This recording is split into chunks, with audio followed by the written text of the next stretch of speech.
You want to? They never did give us a stack of the elections bills that are up. I'm assuming he'll just go through all that. Mr. Rubino's trying to get them up. Okay.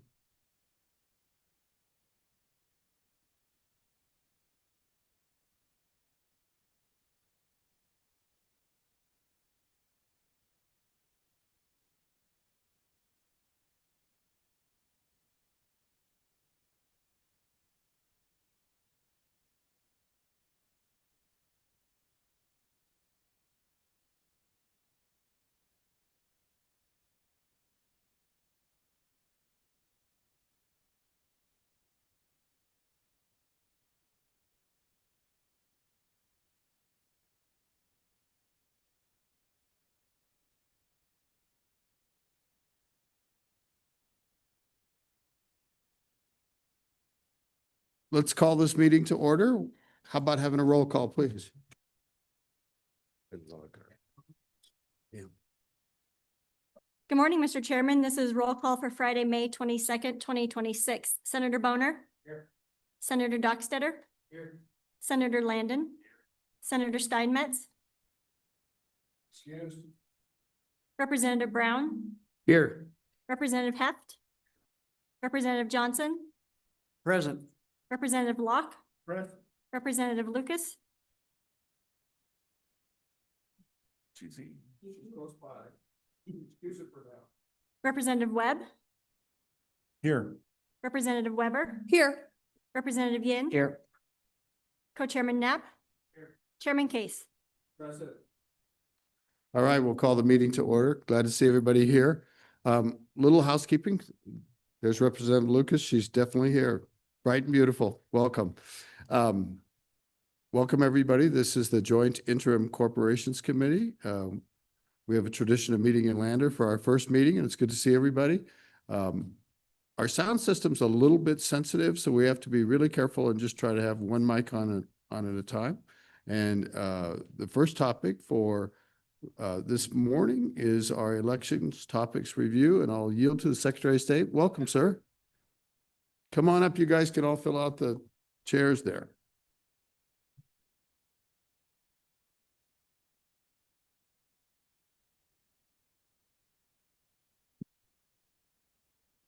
Welcome, Mr. Secretary and Mr. Rubino. Chuck Ray, I'm a Wyoming Secretary of State. With me, our counsel, Joe Rubino, who is pulling up a presentation for our elections 8:35 discussion.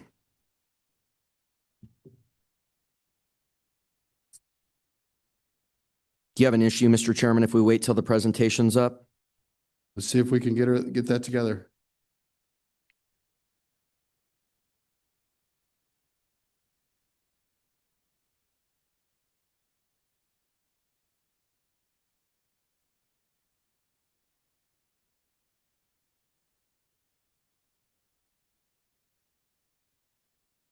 Well, just as some introductory comments, Mr. Chairman, we're so excited to work with you in the 2026 interim as we prepare for the 2027 legislative session. In line with some of our requests and the ultimate charge to the Committee from Management Council, we have prepared a presentation outlining several items. And first, we're going to go through the election bills that failed and the ones that we would still like to see passed, which is all of the election integrity bills that failed. So just to run through some of the 2026 election bills that failed as the presentation is being prepared. The first is House Bill 48, pen and paper ballots, which was 26 LSO 40.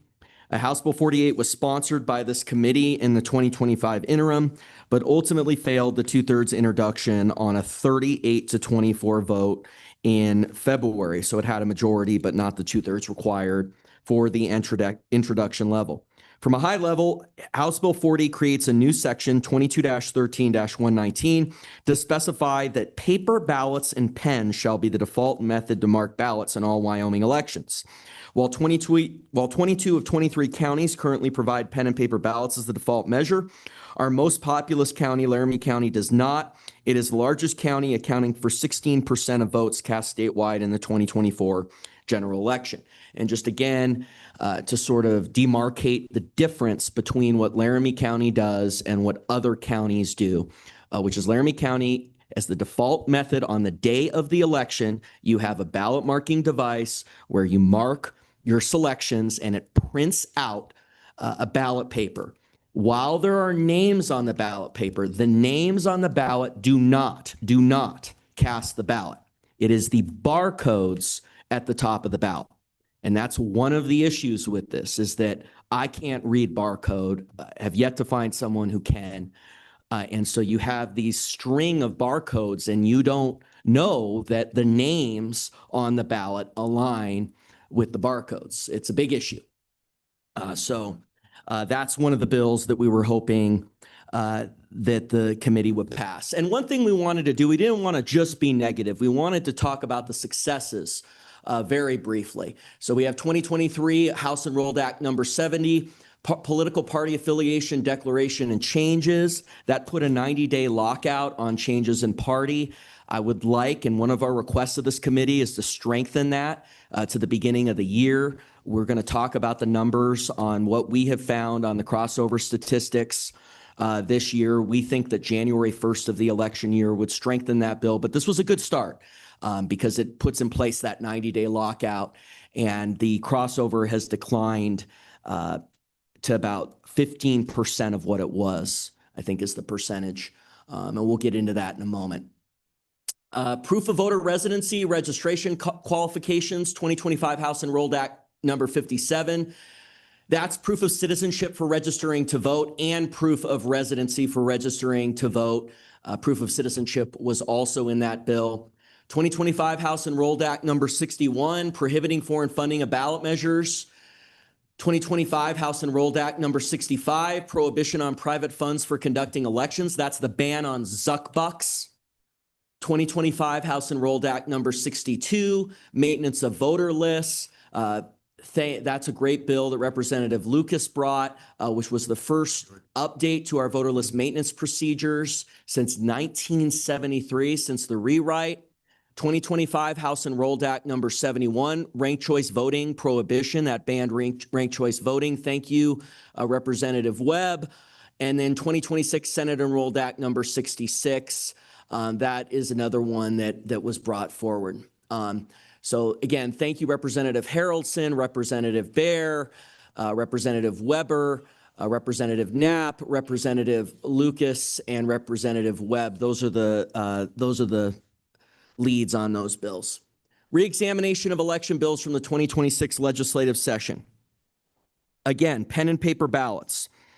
Laramie County primarily uses an express vote system where voters insert a card in a machine, select their candidates on a touchscreen, and receive a printed ballot with a list of their votes. However, the tabulation machines count votes by reading barcodes that are simultaneously printed on the ballot, not by reading the printed names on the voter's ballot. Relying on barcodes decreases the trust in our elections because electors cannot verify that the barcodes on their ballot correspond with the candidates they voted for.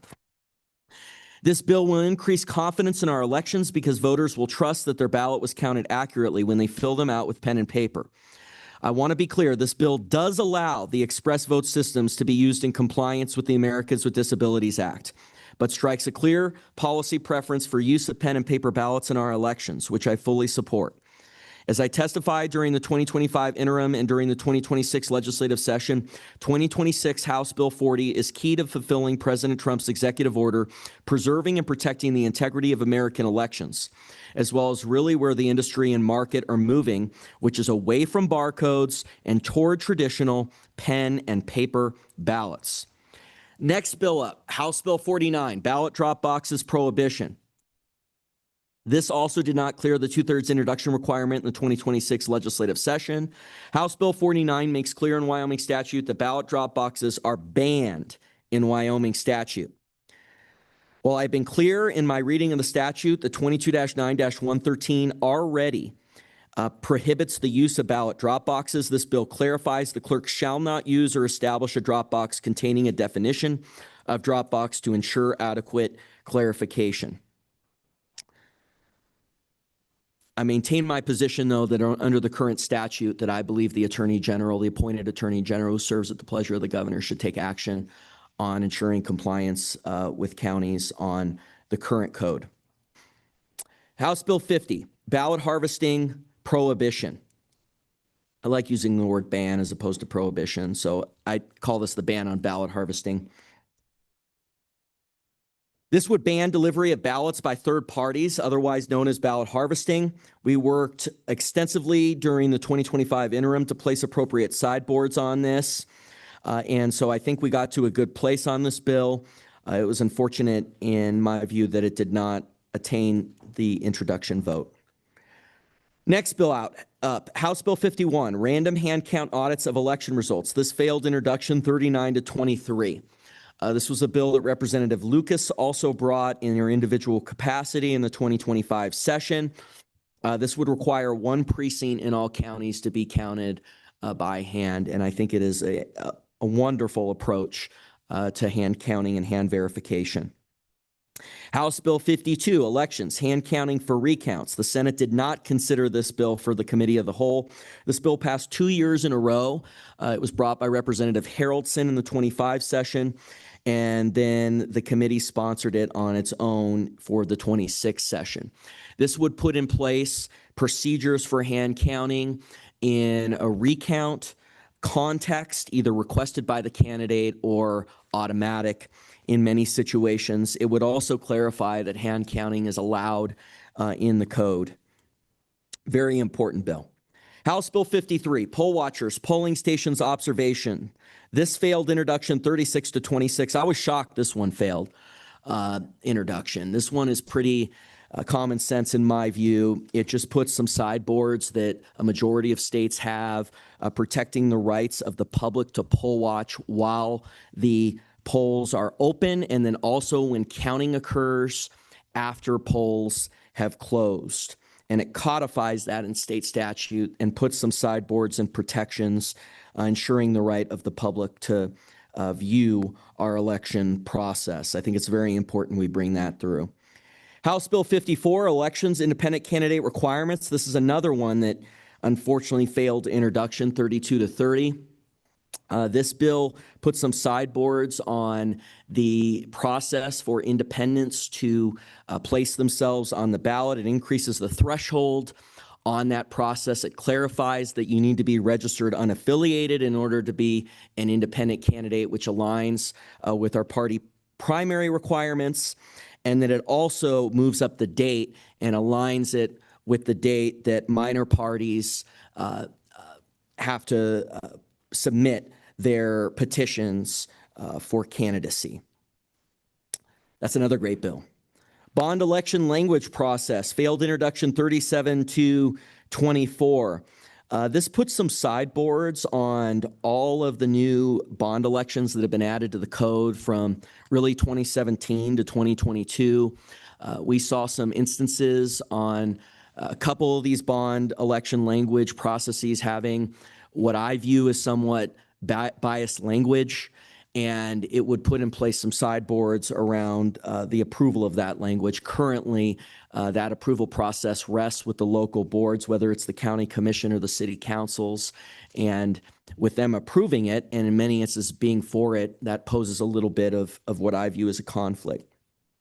House Bill 94, Election Purity and Hand Count Act, failed introduction 32-30. This is another great bill that really moves us towards hand counting of ballots and hand verification of ballots, and it was unfortunate failed introduction. House Bill 22, recall of elected municipal officers. This bill passed the House, and we got it out of committee over in the Senate. Great work on that working group that was convened. Unfortunately, it did get heard over in the Senate, which doesn't always happen. It did get heard over in the Senate and unfortunately failed on committee of the whole on a 10-20 vote. Senate File 29, elections, acceptable identification revisions. This bill clarifies that the voter ID statute that was passed in 2021, that photo ID is required for voter ID. Which I think is really important. I mean, how on earth do you have a voter ID requirement without a photo ID requirement. So it just buttons up that statute because there's a couple of instances of cards that are allowed to meet the voter ID requirement that do not have photos on them. Senate File 33, political parties, county central committees. This failed introduction on a 14-17 vote. That comes out of the experience that the county parties had 3 years ago in 2023. Mr. Rubino, you were the lead on that one. Do you want to talk a little bit about it? Mr. Rubino.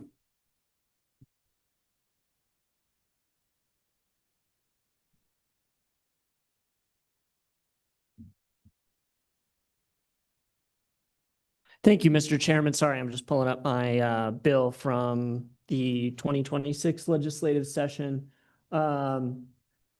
This bill, I believe it came out from the last corporations meeting in the 2025 interim in Cheyenne. It was a conceptual idea, I believe, that was brought in the Casper, and then it was brought multiple times in the 2026 legislative session. One was Senate File 33, which failed introduction, 26 LSO 185, but also 26 LSO 502, House Bill 187, Political Party Central Committees 2, amended 22-4-101, governing the composition, election, and qualifications of county central committees, and specified that those who had been appointed and ratified to fill vacancies in the office of precinct committeeman and committeewoman and elected party officers were eligible to vote as precinct committeemen or committeewomen in the county election.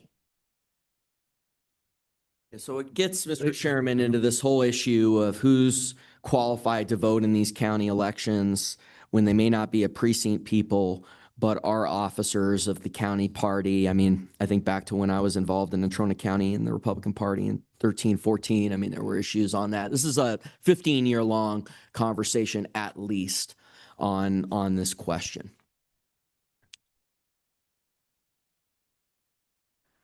So in 2026, we had a lot of golden oldies there in 2026 that failed. Again, recall of elected municipal officers. That's a fantastic bill. The bond election language process bill, falsifying election documents. That bill was really important. 26 LSO 249, that was not considered in a committee of the whole. That clarified that falsifying election documents is a violation of the election code. Again, we sort of have that blanket provision in the election code, but the Management Audit Committee wanted to call out that specific issue. So it just further codifies that. 26 LSO 250, post-election audit procedures that put in place the new post-election audit procedures. That was out of the Management Audit Committee, and it codified some of those procedures from the Weston County experience, and it was unfortunate that that failed. 26 LSO 341, that was the Election Purity and Hand Count Act version from 2025, and we talked about the other two. We wanted to pinpoint a couple other bills that have been of great interest over the years. One is the pen and paper ballots, Bill 26 LSO 40. That's the pen and paper ballot requirement.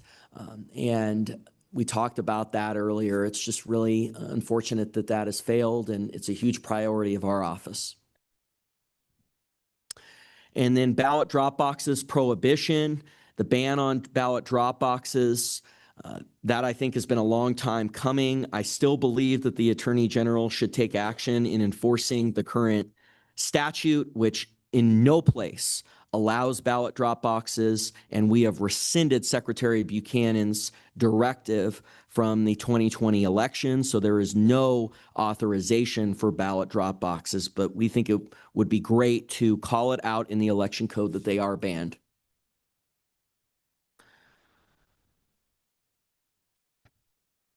And then the ballot harvesting prohibition, the ban on ballot harvesting, 26 LSO 42. We worked hard on that as a committee diligently to get sideboards. Also actually did a little work with appropriations in 2025 when they had that bill up when it was brought as an individual bill by Representative Johnson. So there's been a lot of work put into that bill.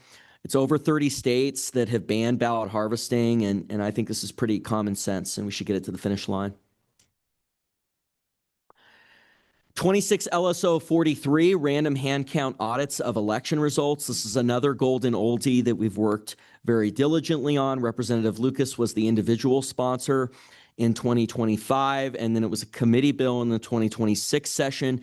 This is the one that would require one precinct in each county to be hand tabulated, and it's selected randomly. And then 26 LSO 48, elections acceptable identification revisions requiring that a photo be used as acceptable identification for voter ID, and then repealing any IDs that would not have a photo on them on the amortized list for acceptable identification. And then this is another one that I think has really come to the forefront recently, 26 LSO 66 from the 26th session, recall of municipal officers. This was a great bill that would set up a recall requirement. I really appreciate the work that the Wyoming Association of Municipalities put into this. They testified in support of this bill. I think that with them coming around to this concept, this may very well be a moment in time where we can get this to the finish line. The recall of municipal officers, I think since I've been involved in 2013, I mean, this is something we've talked about and viewed as a 25, 30-yard pass on election integrity for a long time. And it's recently that there's more momentum around it, and I see sort of the tide shifting where there's a possibility to pass this bill. You get a feeling. It's like on voter ID. I started getting a feeling in late 2019. We were getting there, getting the same feeling on this one. Next slide. Okay, that's on the bills, and then we were going to move into redistricting on the election side. We could do that later. Yeah, Mr. Secretary, I think let's figure out where we're going with the bills first and have questions from the committee and hear from the public, and then we'll take up redistricting. Thank you. issues. So if that's all right. Questions for Mr. Secretary or Mr. Rubino from the committee? Mr. Rubino wants to add two things. Certainly. Go ahead, Mr. Rubino. Mr. Chairman, thank you. Again, Joe Rubino, Policy Director and Counsel for the Secretary of State's Office.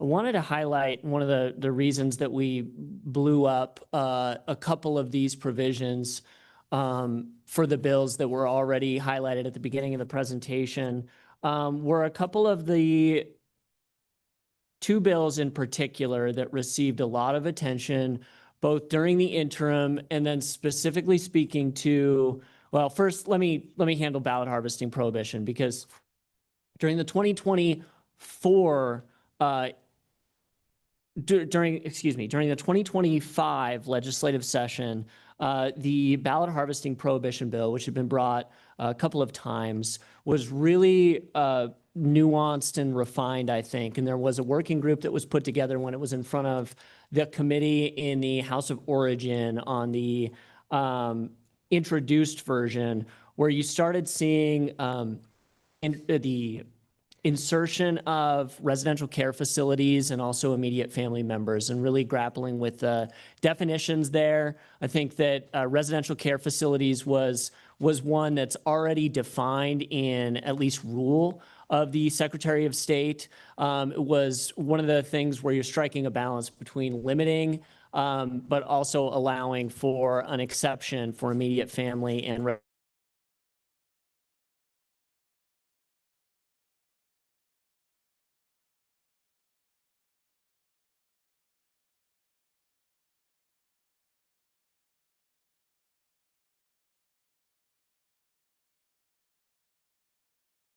that I think if the committee chooses to take it up, need to be fleshed out a little bit more, which is why it's one of the top bills for the interim. And it's, again, putting a cap and limiting some of the exceptions that are allowed, but also talking about and being careful with the definitions on, especially around residential care facilities and in-home facilities.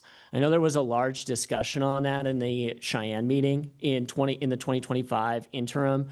Senator Dockstader, I think, brought a couple of amendments, or at least conceptual amendments, that were not quite ferreted out in the legislative session because it did not get introduced ultimately.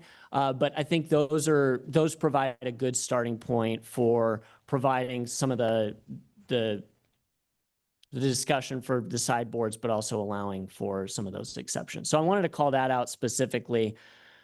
Mr. Chairman, I also wanted to discuss the recall of municipal officers. When I was preparing this presentation and I was coming up with this, it passed in the Senate. It passed in the House as introduced, and it passed in the Senate with a couple of global amendments that were brought out of a working group that was put together with the County Clerks Association, WAM, and special districts. And several of those got together and they discussed with our office, convened by our office. There were several working group sessions led by the secretary and by the deputy, Colin Crossman. I think that if we have a deep dive into that, it should have an examination of the amendment that was brought on the Senate side. And I don't know if it's been posted on LSO's website, but the introduced version is quite a bit different than the actual version with some of the global amendments that were agreed to by WAM, County Clerks Association, and other stakeholders with that group.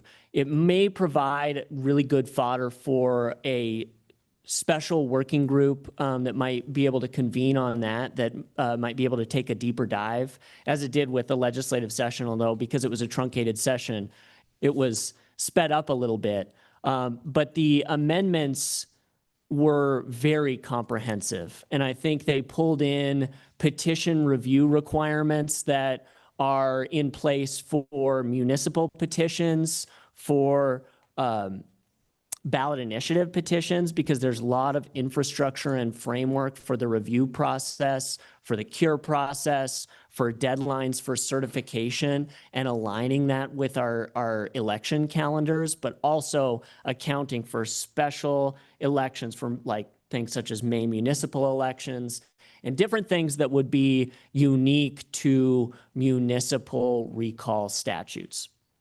I just wanted to highlight that because I think that the amendments that were ultimately agreed to and incorporated into the Senate version during the legislative session should really be examined and used as the starting point rather than the bill that was originally introduced. And I think, just thinking about some of the other stakeholders with that group, Mr. Chairman, I think it was when it was in Senate Corporations there, you were the one that sort of called together the special working group, and we had the sponsor there.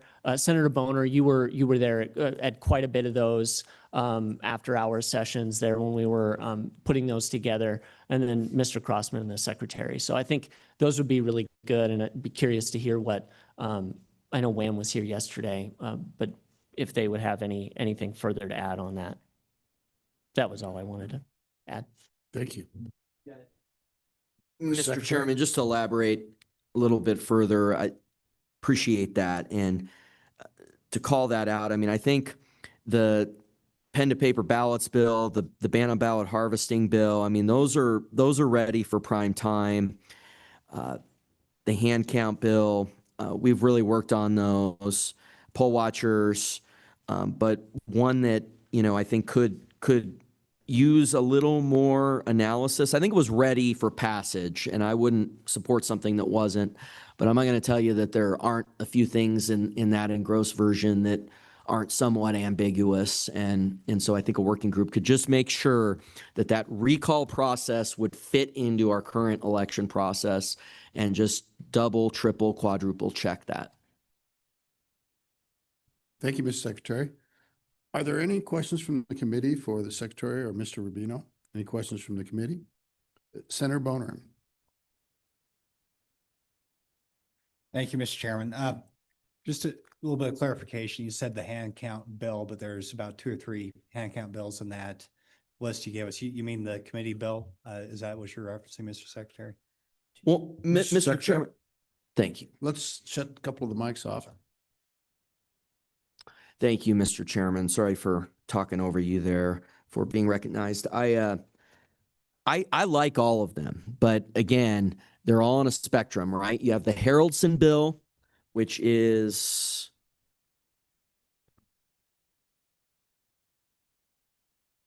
House Bill 52 from the 2026 session. That has to do with recounts. It was a narrow issue on clarifying candidates or automatic recounts. But what was really novel about that is candidates could request hand recounts. It's a pretty big deal, actually. And it also clarifies the statute that hand counting is allowed outside of the county canvassing board, which obviously the Weston County experience helped to build that sort of what the statute actually means. That was the first hand count in Wyoming in decades in the 24 election. Then you have House Bill 51, random hand count audits of election results. That's the Lucas bill, which is one precinct within every single county. And then you have House Bill 94, Election Purity and Hand Count Act. That is basically eliminating the machines and moving to a hand count system. And, you know, I think that is, you know, I think there's a lot of question about the machines. And so I think that one is also important to look at. But it's all on sort of a spectrum. And so you have the precinct within a county, you have the recount context, and then you have sort of the move towards an entire hand count. Senator Boner. Thank you, Mr. Chairman. Now, Mr. Secretary, it seems like those first 2 would work well with each other. The last one, it seems like we may have to decide which path to take. That would be, in my mind, precluding the first 2, and because you're just doing away with all the machines. I guess my question is, do you have a preference? Because it seems like we have to choose, maybe not today, but at some point during this interim, which path we go down. Do you have a preference? Get your mic up. Yeah, thank you. Mr. Secretary. Thank you, Mr. Chairman. You know, I think they're all really important for the committee to look at. I've been very clear that I think we need to move towards hand tabulation. And so I think you can do all of them. I really feel that way. So, I mean, obviously at some point you have to make a choice on your approach, but it's good to have multiple approaches in the queue, because then, I mean, as you see, I mean, we've done a lot. We have done a lot. But that being said, we've probably gotten through about, I'd say, 25 to 30% of what I ultimately have wanted to get through. That being said, I think we've been the most successful in advancing election integrity in modern history. And so I think that it's good to have multiple approaches in there, but there's more work to be done. Committee, other questions for Mr. Secretary or Mr. Rubino? Great. Who's that? Representative Yen. Mr. Chairman, thank you, Mr. Secretary. So before we go down this road of, you know, seeing if we're going to re-sponsor every bill again, you know, I think that generally committee bills, and for the public too, committee bills generally do better during the session because the committee tends to be a good reflection of what's in the legislature. And so that committee doing the work, the legislature then trusts that they've done the work and that it has a little bit more of a chance to go through the committee. On the House side, I mean, you saw the votes. I mean, they're in your slides. I think this committee is stacked in one particular direction ideologically. And so I guess, why do you think that if we go through the effort of sponsoring all these bills again, it's going to end up any different than it did this last session? Mr. Secretary.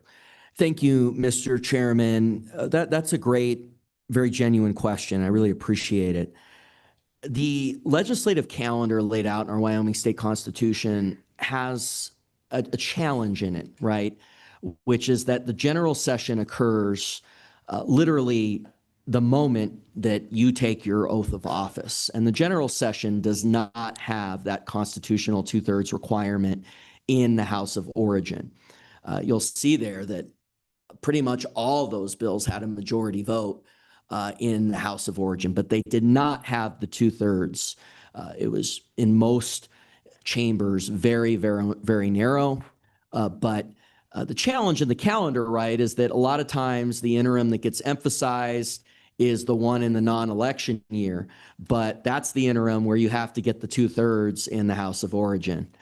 And so the bills that are considered this year would be up in the general session next year and would not require the 2/3 vote for introduction. And frankly, in the way the Constitution is worded, is in line more with, these bills are very appropriate for a general session. I'm not saying that they aren't in other sessions, but a general session is expressly called for improvements to the general code. And so I think that there's a lot of reasons why that moving these in this interim is very advantageous for moving them forward and getting heard on the floor. Any other questions for Mr. Secretary or Mr. Rubino? Any other questions from the committee?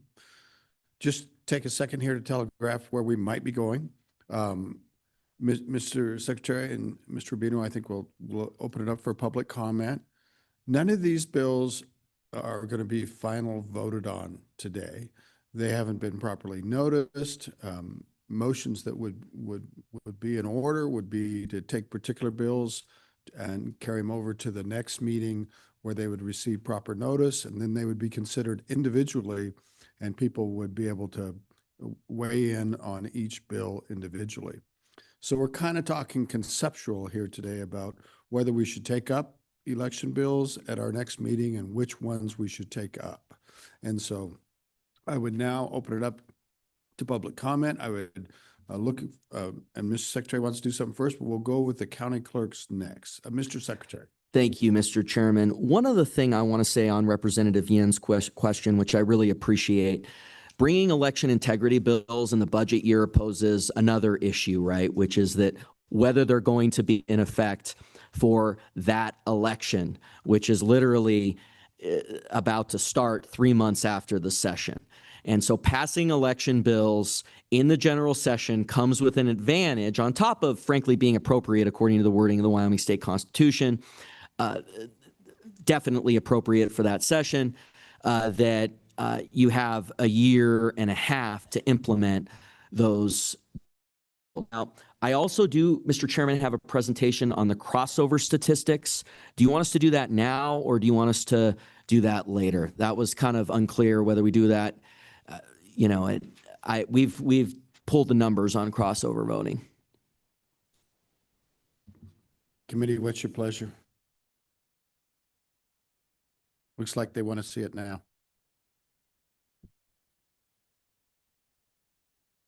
I just caution everybody, we have to be aware of our time, and we're not going to take any final action on any of these bills today. But Mr. Secretary. Mr. Chairman, thank you. Definitely going to need these numbers on the board. It'll help. The bottom line, though, Mr. Chairman, is that the crossover voting has declined a great deal since the passage in 2023 of the 90-day lockout, which I supported. And I'm certainly supportive of getting a handle on this issue. Just as a matter of context, in 2018, my predecessor, Secretary Buchanan, had the office pull the numbers on crossover voting. And in that 2018 election, you had 6,000 Democrat to Republican changes, 4,000 unaffiliated to Republican changes, and then the rest, which are of smaller numbers, but 12,509 statewide party affiliation changes. Now, 2022, those numbers were a lot higher, and those numbers are a little more unclear. I know 20,000 is sort of the ballpark estimate on the total, so they are higher. And then in 2026, here were the numbers that we have pulled. 1,732 Democrat to Republican. This is since January 1st, correct? Unaffiliated to Republican, 1,017. and then the rest are a lot smaller. So it's about a third of what it was in 2018. I'd say it's a ballpark 20 to 25% of 2022.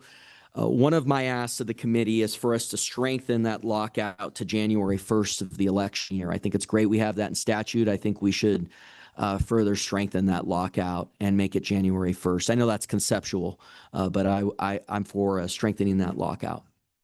Thank you. Thank you, Mr. Secretary. Questions for Mr. Secretary on this issue? Representative Yen. Mr. Chairman, thank you. So, Mr. Secretary, when I hear you say strengthen this lockout, that speaks to me as restricting people's freedom to affiliate however they want. Happy for you to. Also, it's not appropriate to really clap in a committee meeting, so please don't do that. I think what you've seen in the reduction of affiliation changes is that people are just staying Republican, right? It's causing a problem in my county, especially because we're going to have a Teton County primary for Democrats for county commissioner. But it's majority registered Republican now in Teton County. So it creates an issue across the board where voters can't really choose all of the candidates that they want to choose for every race. And so I guess why are you interested in making it harder for people to decide what races that they want to participate in? Thank you, Representative Yen. Let's all take a deep breath. Mr. Secretary. Thanks, Mr. Chairman. I appreciate it. And I think this is an important conversation. I view it as an election integrity issue, that the legislature has been very clear that in Wyoming, it is a partisan primary with the qualified electors choosing who is going to represent the party that they are affiliated with in the general election. And when you have this thing where in the last 90 days of the election, 20 to 25% of the Republican electorate is crossing in and then crossing back out within 30 days, in some instances on the way out of the polls, it's really an election integrity issue. And I understand what you're saying about the Teton County situation, but my answer would be that those individuals that are truly Democrats should remain in their party if they so choose to. And what you're seeing is a side effect of, I'm afraid, this just enormous crossover that we have seen.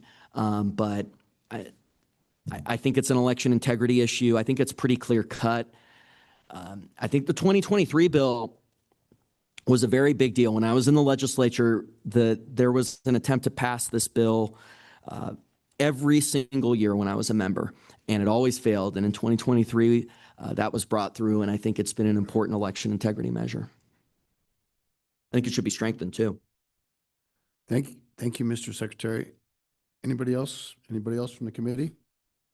Representative Weber. Thank you, Mr. Chairman. Thank you, Secretary of State Gray. With all of the crossover, is there a chance that one of the parties, mainly the Democrat Party, could be eliminated or not valid as a party anymore? I mean, I worry about that. Mr. Secretary. Thank you, Mr. Chairman, Representative. I'll turn that over to Mr. Rubino on the statutory requirements. They have to meet a threshold in every single general election from a list of statewide races. And we'll see whether that happens. It'll be interesting in the following 6 months. Thank you, Mr. Secretary. Mr. Rubino. Want to elaborate on? Absolutely. Thank you, Mr. Chairman. Yeah, the statutory requirement to be a major party or to become a minor party is found in both of those enabling statutes for the respective party classification. For major party and minor party both, it comes down to the total votes cast for that party in the last general election, specifically for a number of races, including U.S. Representative, Governor, and Secretary of State. There may be one more that I'm missing. For major party, it's 10%. In 2014, the Libertarian Party and the Constitution Party obtained over 10% in the general election to become major parties. In the next general election, they lost that, and they're now minor parties. The threshold for minor parties is 2% for those races. Again, U.S. Representative, Governor, and Secretary of State. And there may be one or two more. So the two thresholds, again, are 10% for major party status, 2% for minor party status, dependent on the total votes cast for those races in the general election for those candidates' nominees. Thank you. Anybody else? Any other members of the committee? Anybody else? Mr. Secretary, one more shot. Thank you. One more bow on this. We are respectfully asking the committee to retake up these election integrity bills. Many of them are ready for prime time without working groups, but the ones that require working groups, like the recall bill, we're happy to participate in those, and we think all of them are really important election integrity bills, and we think the general election year is the year to get it done. So thank you. Thank you, Mr. Secretary. If you don't mind, Mr. Secretary, I have a question about the crossover process and your proposal to move the registration deadline to the first of the year. I get concerned that we're running into First Amendment issues with respect to the U.S. Constitution, which of course protects our right of free speech, our right to assemble, and our right to petition the government. And it would seem to me that the most significant way that we petition our government and drive the direction is through the voting process. And that when you lock people out of choosing a party to effectuate their representatives, you're frustrating their ability to assemble and petition their government. And so it's a First Amendment issue. And in practicality, I think we see that in Wyoming, in that people have, without the winner of the primary, because we've become a single party state, will be the winner in November most of the time. And that's the issue. To get to the second door, which is the one protected by the Constitution, you've got to go through the first door, which is the primary. So people don't have a choice. And the reason that the numbers have dropped is because they don't have a choice. They've moved to the Republican Party so they can have a choice. And I suspect if you move it up to January 1st, which I will fight, we'll have fair hearings, but I will be strongly opposed to that. Then you will just have everybody will move to January 1st. But at some point, you really tread on the First Amendment. And I'll let you respond to that, and then we're going to move on with public comment. Well, thank you, Mr. Chairman. And I've really enjoyed our debates over the years, no matter what. I think, I'm moving on to different things, and I've enjoyed it, Senator and Chairman. And you bring out the tension that is there, and we would have to examine the case law on this. We have one of the strongest in the nation. It is not the strongest. I believe Kentucky is the strongest from what I understand. And I think they're pretty close to the first of the year, but I'd have to get back to you on how close. And I think, if that bill were taken up as a bill draft, like you said, it would be bill draft motions at this committee. We would have more meat on the bone on any case law on that, on what other states do. But I believe that January 1st, just thinking about the plain text of the Constitution, would meet the constitutional standards, certainly. But I certainly would want to examine that case law and what other states have done, the experience of other states, what stood up in court, what's been challenged in court. And I think we would do that if that was taken up as a motion. Thank you very much, Mr. Secretary.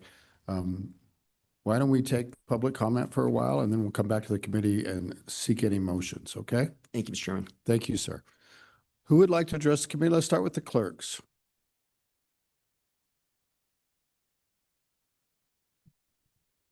I'm sure that you're not doing anything this year and you have lots of time to work on election bills.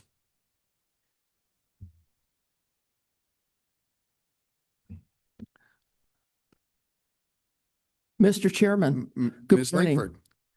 It's nice to see you all this morning. My name is Mary Langford. I have the honor of representing the county clerks of the state of Wyoming. Joining me at the table today is our new president, Mo Murphy, the Teton County Clerk, and our vice president, Amanda Hutchinson, the Uinta County Clerk. Right. President Murphy. Good morning, Mr. Chairman, committee. My name is Maureen Murphy. I am the Teton County Clerk and the president of the County Clerks Association of Wyoming. Thank you for allowing us to speak today. As was mentioned at the interim topics meeting back at the end of the session, the Clerks Association did not bring any election bills or topics this off season as we are in the middle of an election. As you know, filing started last week. We have one more week of that, so our offices are pretty busy right now. During an election year, clerks are implementing the laws that have been passed in the last 2 years. This year, we have the 30-day residency rule and the 2026 hand audit bill that was passed last year. So we are currently implementing those and finalizing our processes on the hand audit. The clerk's concerns and testimony has not changed much on all the bills that you have seen in the last year or so. We've been in front of you many times, and so today we're not going to speak to any specific bill. We will be prepared to speak on those if those bills are introduced.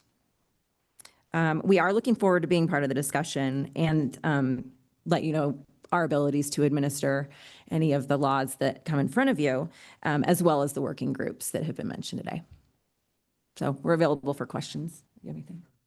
Thank you. Thank you very much. Questions from the committee for the clerks? Any questions? You guys got off easy.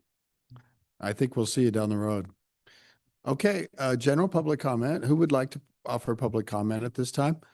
And in a very big sense, let's try not to be repetitive, and but we do want to give you your chance to speak. And Ms. Simmons, welcome. Good morning, Chairman and committee. Gail Simmons. I'm with Civics 307, which is a nonpartisan nonprofit with the goal of all eligible Wyoming citizens are informed participants in each election. I'm asking this committee to consider whether Wyoming's election policy debates are focused on the problems we have or the problems we fear. Over the past 4 years, according to my tracking of LSO-reported election bills, there have been 99 election-related bills that have been introduced, some of them multiple times. 22 passed, 77 failed. This is a major investment of legislative time, as well as the public's. The data shows that Wyoming does several things well. In 2024, Wyoming ranked 3rd in the nation for mail ballots unreturned, 8th for mail ballots rejected, 12th for residual vote rate, and in the top 20 for provisional ballots cast and provisional ballots rejected. These are strong indicators. They show a system that counts ballots accurately and rejects very few ballots. But the same data shows where Wyoming struggles. Wyoming ranked 49th out of 51, because they included DC, in voter registration rate, 39th in voter turnout, 44th in voter waiting time, and 41st in data completeness reported to the Election Assistance Commission. Wyoming also had incomplete data on registration rejections, which limits our ability to measure where voters fail out of the process. This tells us something important. Wyoming's measurable strengths are ballot processing and vote counting. Wyoming's measurable weaknesses are participation, access, wait time, and transparency. During the same period in which Wyoming saw 99 election bills introduced, we have not seen evidence of widespread, organized, or outcome-changing voter fraud in Wyoming. We have seen concern, we have seen suspicion, we have seen national narratives imported into state policy debates.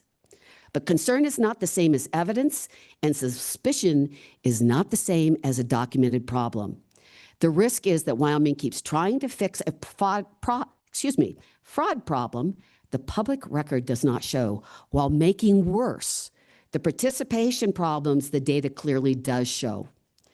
Election integrity and voter participation should not be treated as competing goals. A strong election system must protect the ballot and help eligible citizens cast one. Wyoming should not have to choose between secure elections and voter participation. We should expect both. If this committee wants to strengthen public confidence, the most effective approach is to focus on the weaknesses shown in the data. Improve participation, improve voter education, improve reporting and transparency, reduce unnecessary friction for eligible voters, strengthen post-election verification in ways that confirm results without making voting harder. Wyoming already does many things well. This should give us confidence, but it should also give us discipline. We should not legislate as though Wyoming elections are broken when the evidence shows they are not. The better question is this: what problem are we trying to solve? And just quickly, because I pulled the data yesterday from the Secretary of State Elections Office on the voter registration, the percentage of change, I took January 2026 voter registration data and what were the political parties, which includes unaffiliated, against that data which I got yesterday. The percentage of change from Dem to Republican was 0.8%. That was of the actual Republicans that were already registered in January. So it increased by 0.8%, less than 1%. From unaffiliated to Democrat, 0.5%. From Republican to Democrat, the bugaboo, the monster on the bed that we're all afraid of, was only 1.1%. The largest was from unaffiliated to Republican, which has been our focus. Unaffiliated is a not required field when you go to register. And if you do not fill it out, it defaults to unaffiliated. Most people do not realize that that has happened. And if you are unaffiliated in a primary, you get a nonpartisan ballot, which most people don't realize until they show up. And for that, I stand questions. Let's have questions for Ms. Simmons. Senator Landon. Ms. Simmons, good morning. Thank you. Really appreciate the work you do. It's well-founded and a lot of work goes into it. Anecdotally, in my district, and I have pointedly visited with my neighbors about this, we have succeeded in putting a lot of confusion in people's minds as to the voting process. I think we've gotten way out over the tips of our skis. I think it's a wreck, frankly. Have you had the same experience, or have you done any polling, or can you even anecdotally talk about that confusion piece? Have you run into that too? Because maybe it's just my neighborhood, but my friends and neighbors are confused about what they need to do and when they need to do it. And it feels like it's awfully soon. And how come we have to do this and we don't have enough time to vote? Now we can't send our ballots in. Our Mr. rural Chairman? people can't come to town and drop something off after 5 o'clock. What, can you speak to that a little bit Yeah. for me? Mr. Chairman, Ms. Simmons. Senator Landon, one of the most striking conversations I had was when I got a telephone call from a woman. She and her husband have been lifelong residents, have always been involved. He was a part of the Chamber of Commerce Government Affairs, very, very informed citizens. And she called to ask me if they needed to re-register to vote to prove that they were U.S. citizens. He has been a 5th generation Wyoming family involved who could not, who was concerned that he had to re-register. I've had people ask me about when do they have to register? Do they have to register by the 13th of May? Not just change affiliation. We have a significant conversation in the public, in these meetings. We have nothing on voter education. One of the things that I would like to state about the former Secretary of State is that he went out of his way over and over again and had his staff out in the public providing voter education, voter information on so that people felt comfortable that they were registered, that they would vote, that they understood whether they were registered or not. There has been nothing in the past almost 5 years. So yes, there is confusion, and we keep making it worse because we keep creating chaos and misunderstanding by addressing problems that don't exist. And we do not do anything about education and participation. Thank you, Ms. Simmons. Who else would like, Representative Webb? Thank you, Mr. Chairman. Thank you, Ms. Simmons, for being here. I hear the things of problems that don't exist, that we don't have these issues, so on and so forth. In your opinion, is it the responsibility of the legislature to prevent things in advance or to work in a reactionary action after problems are expose themselves? Mr. Ms. Chairman, Simmons. Representative Webb, I expect the legislature to do due diligence and research and to do risk assessment and then make decisions based on that risk assessment. So I absolutely agree to deal with problems in advance, but to do it based on evidence and data and scientifically based risk assessment so that you are working on where is there potential and do our existing processes provide for risk within those processes. Because if you fix a problem that does not exist, for which you have no analysis or data, you are creating problems, including confusion. So I'm fine with being proactive, but to do so based on evidence, not on fear. And then, yes, you should do that. And it should also not be mutually exclusive to participation. Any other committee members? Any other Representative Weber? Thank you, Mr. Chairman. Thank you, Ms. Simmons. I know you've been around with your business talking about Civics 307. When you're doing that, what I see in our state is that, we have Democrats, we have Republicans, we have unaffiliated, and we have some other ideas that come in. Are you hearing the same thing that I'm hearing, that Wyoming would be better if we had an more active party of Democrats, Republicans, and like we had heard from the Secretary of State in the past about Libertarian or Constitutional Party, if all of those people that believe that way would register in those parties and promote those values so that everybody does not jump into the Republican Party. We know that in upcoming is a Republican primary, and there are, guidelines to be a Republican. There are probably guidelines to be a Democrat or be part of the Constitutional Party or Libertarian Party. Do you promote that when you're doing your sessions? Mr. Chairman. Ms. Simmons.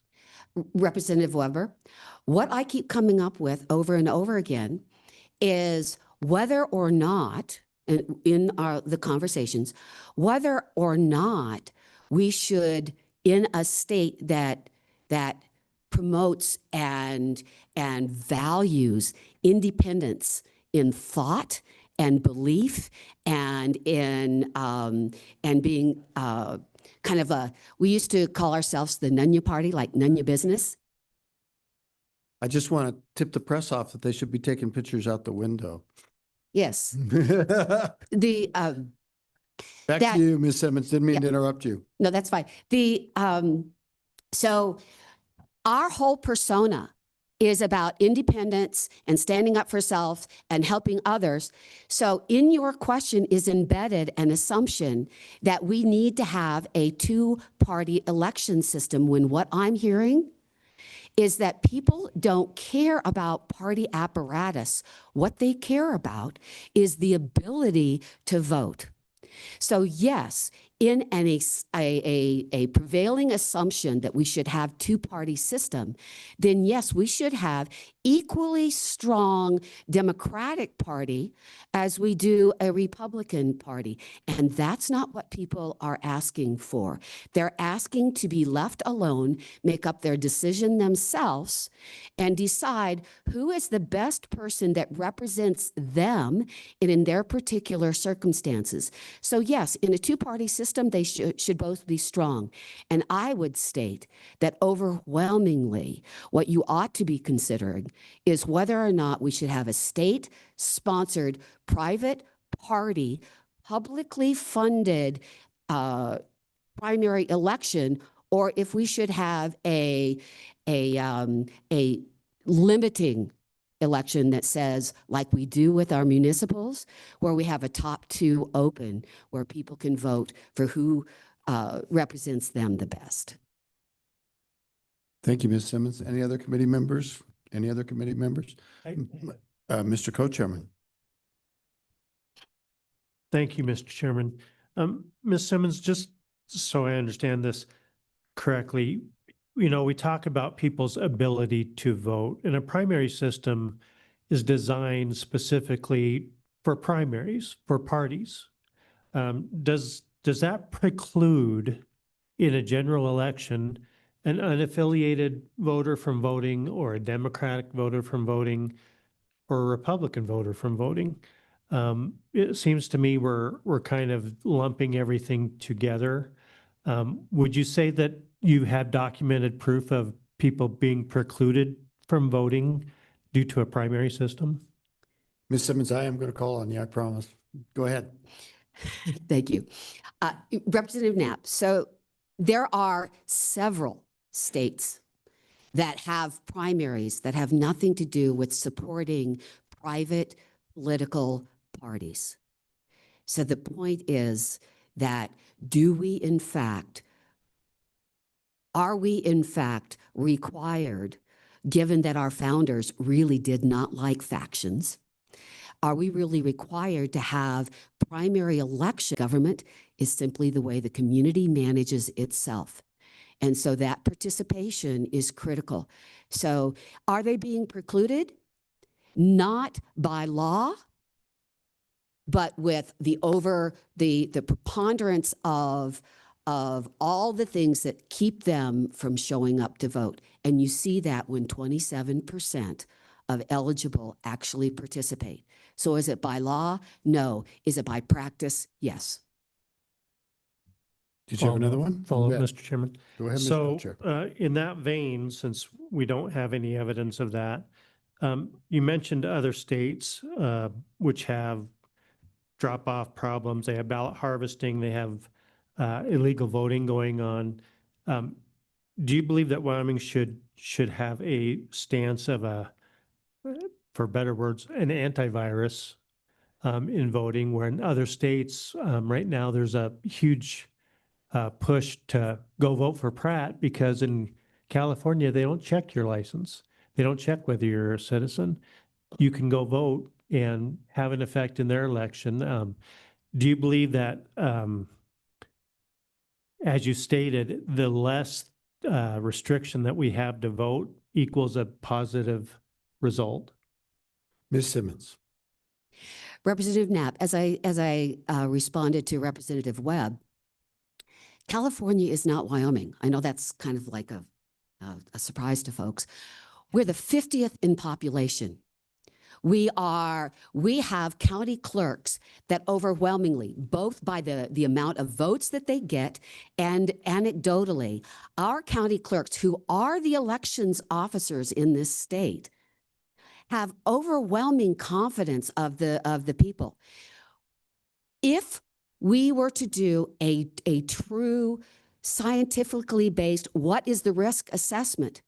And we identify what that risk is for Wyoming, not California, not Illinois, not Texas, not anywhere else, but for Wyoming. If we were to do a true risk analysis and we put into place what are the valid measures that we need to take to address the actual risk and no more, I'm fine with that. But we're not doing that. We're making decisions based on fear and anecdotes that we hear from other places, but not from Wyoming. So I'm fine. We should have both. They are not mutually exclusive. We can have processes that keep us safe and secure without putting barriers, either psychologically, sociologically, or process-based on keeping people from voting. Mr. Chairman, sorry, one more follow-up. So I'm just trying to understand your frame of thought, though. Is it your contention that, because I asked the question, has there been any evidence of voter suppression or people that aren't allowed to vote? And you said no. For Wyoming, in other states, maybe. You were the one that brought up other states. I view this as precluding illegal things from going on. When we talk about voter integrity, it is not to make it harder for people to vote. It is a matter of security. So similar to computer fraud, you have antivirus. You install the antivirus before the fraud happens to protect your computer. Is it your thought that the analysis or the data should come from a result of massive computer fraud to justify putting in place a security measure in antivirus? Hold on. So we're going to get real long, everybody. If we do, we've got probably, how many people want to testify on this issue? So we've got to hear that testimony. So we're going to try to close this out. So Ms. Simmons, sorry, I dropped briefly address the co-chairman's question. So there's a quote about you shall know them by the fruits of their labor. And so the fruits of the labor on suppression, it is no more evidence of suppression than there is of fraud. But what we have is data that shows the outcome, which is people aren't voting. Is that because of suppression or something else? The fact is they're not voting, and we are doing nothing, either through the Secretary of State's office or through the legislature, to change that. But by gosh, we have 99 bills that are addressing problems that we have no more evidence of. So let's make it evidence-based.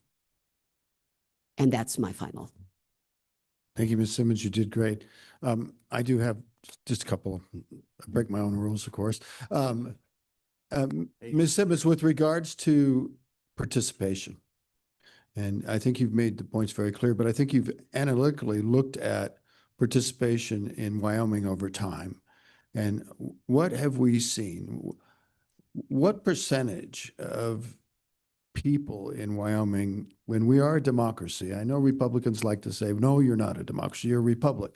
But it's a form of government where the people get to vote for their representatives and decide. How have the number of people declined to participate over time, especially given that the determining election is not the general election, it is the primary election? Would you expound on that? And then I have one more question.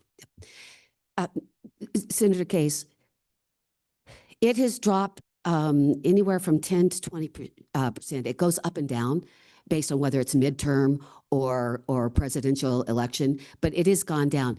Here's what's heartbreaking to me. Only 40% of the 18 to 29-year-olds, only 40% vote in the general election. In the general election, of the people who are registered, 95% or more show up in the general. In 2024, it was 10 points lower than it's been in the past, which is only a little over 60% participated in the general, which is where 99% of our county offices are selected in a primary and 67% of our legislative.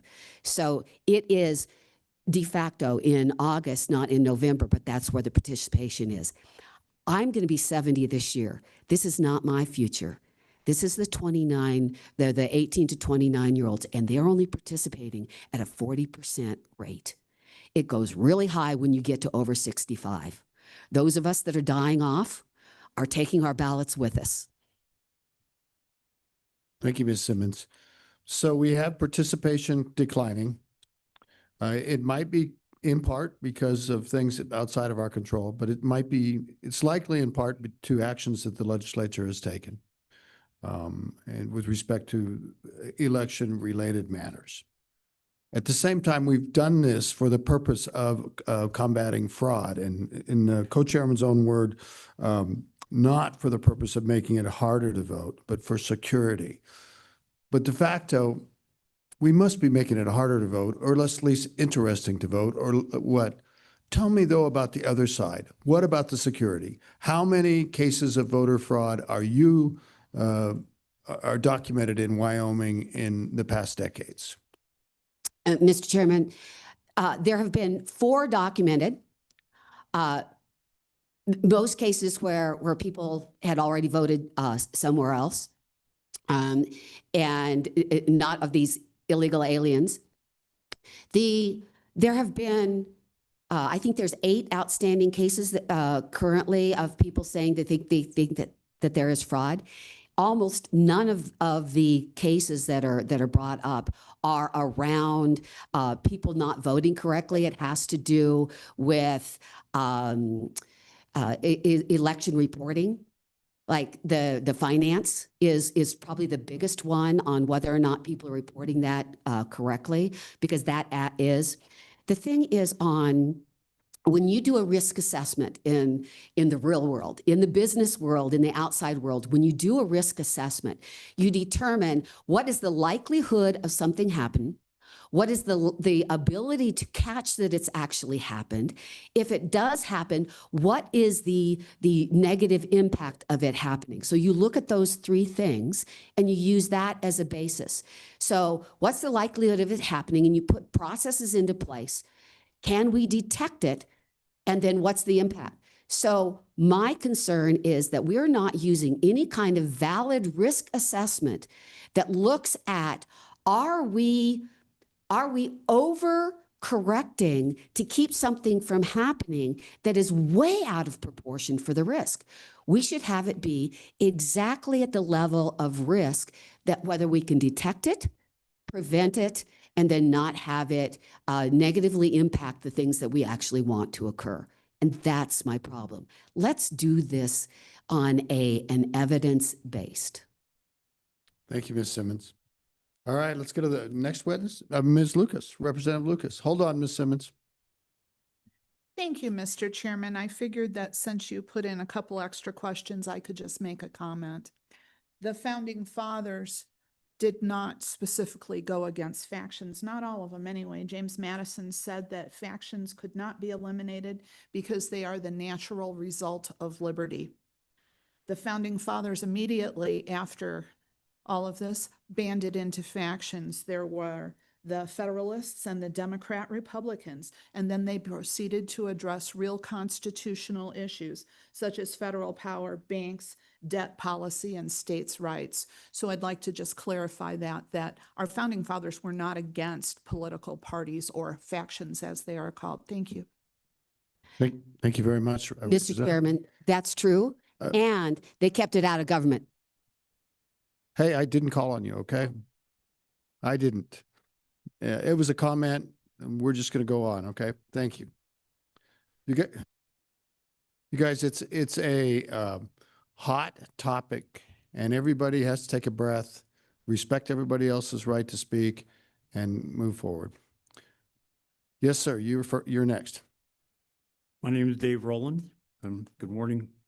Would you pull that microphone closer? Because Yes, sorry. especially you bearded guys, it's kind of gets fumbled up in the beard. Please. Good morning. Pointed at you, not towards the wall. Okay.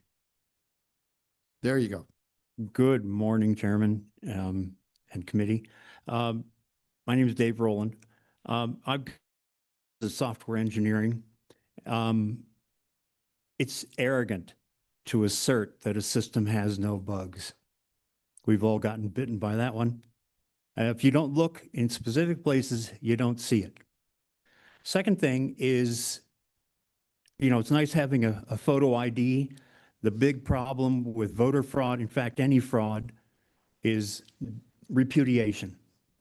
I bring to point that in 2024, Border Patrol intercepted 20,000 driver's license intended for college-age voters or students that was intercepted in Chicago. The issue is you have, for your credit cards, you have a PIN. For your driver's license, who knows what the source is? And I can repudiate it because there's no personal information, there's no PIN, there's no connection between a piece of plastic I've got and who I really am. So I've reserved the rest of things until later. I've got some other comments. Thank you. Any questions? Any questions for Mr. Rowland? Any questions? Thank you, Mr. Rowland. Yes, ma'am. Microphone, green light, and pull it towards you. There you go. Mr. Chairman, I'm Susan Love. I'm from Weston County, and I wanted to make a comment about enforcement of current statutes. I'm listening to everyone talk about making new laws and making new rules.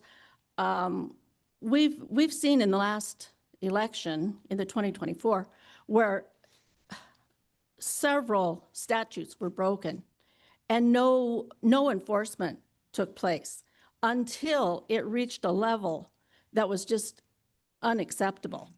In the primary election in 2024, our clerk did not deliver Democratic or nonpartisan ballots to the polling places across the county until 11 o'clock.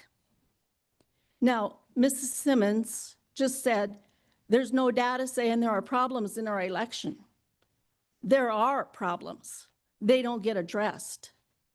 And I made a formal complaint to the Secretary of State. There were other issues where we made formal complaints to the Secretary of State on the little form that's on the website, and nothing happened.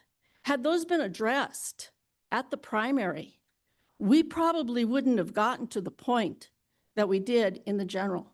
And I just wanted to make that point that maybe the data isn't coming through. Maybe the violations aren't being tabulated. But the fact that we had a primary with with only Republican ballots is inexcusable, and something should have been done. So Secretary Gray just mentioned drop boxes are not allowed in the statutes. So that's what should happen. We should follow our statutes. And we can't just keep making laws if we're not going to enforce them. So I just wanted to say that. And then also preventative maintenance or preventative measures is really the way to go.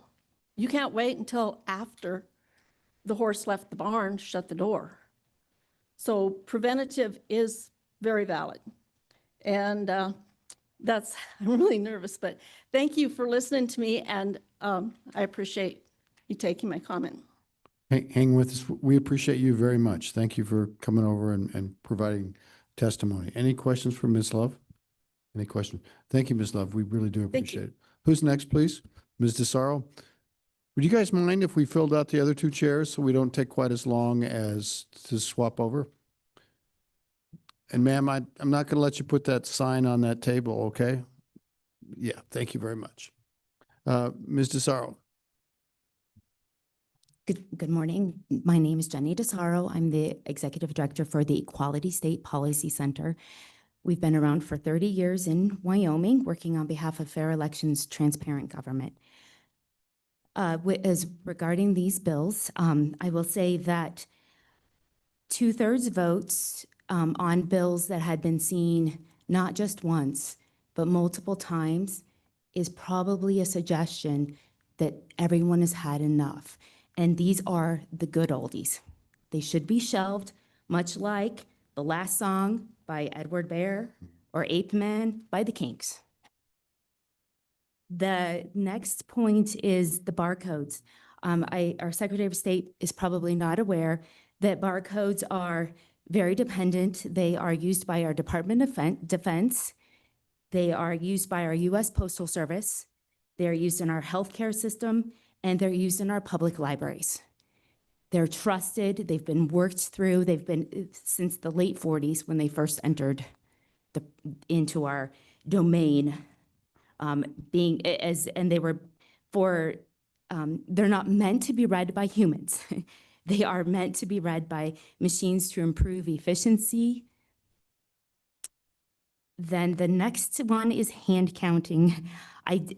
Someone else did mention it, but there was a success last year. I'm sorry it didn't come from this committee, but SF 113 did create a hand count comparison test. That will be happening this year in 2026. So I would advise not to work on any bills that have to do with hand counting until the test that you all passed has an outcome to see how effective and efficient it is. Then the other comment is about the discussion around parties and all of that.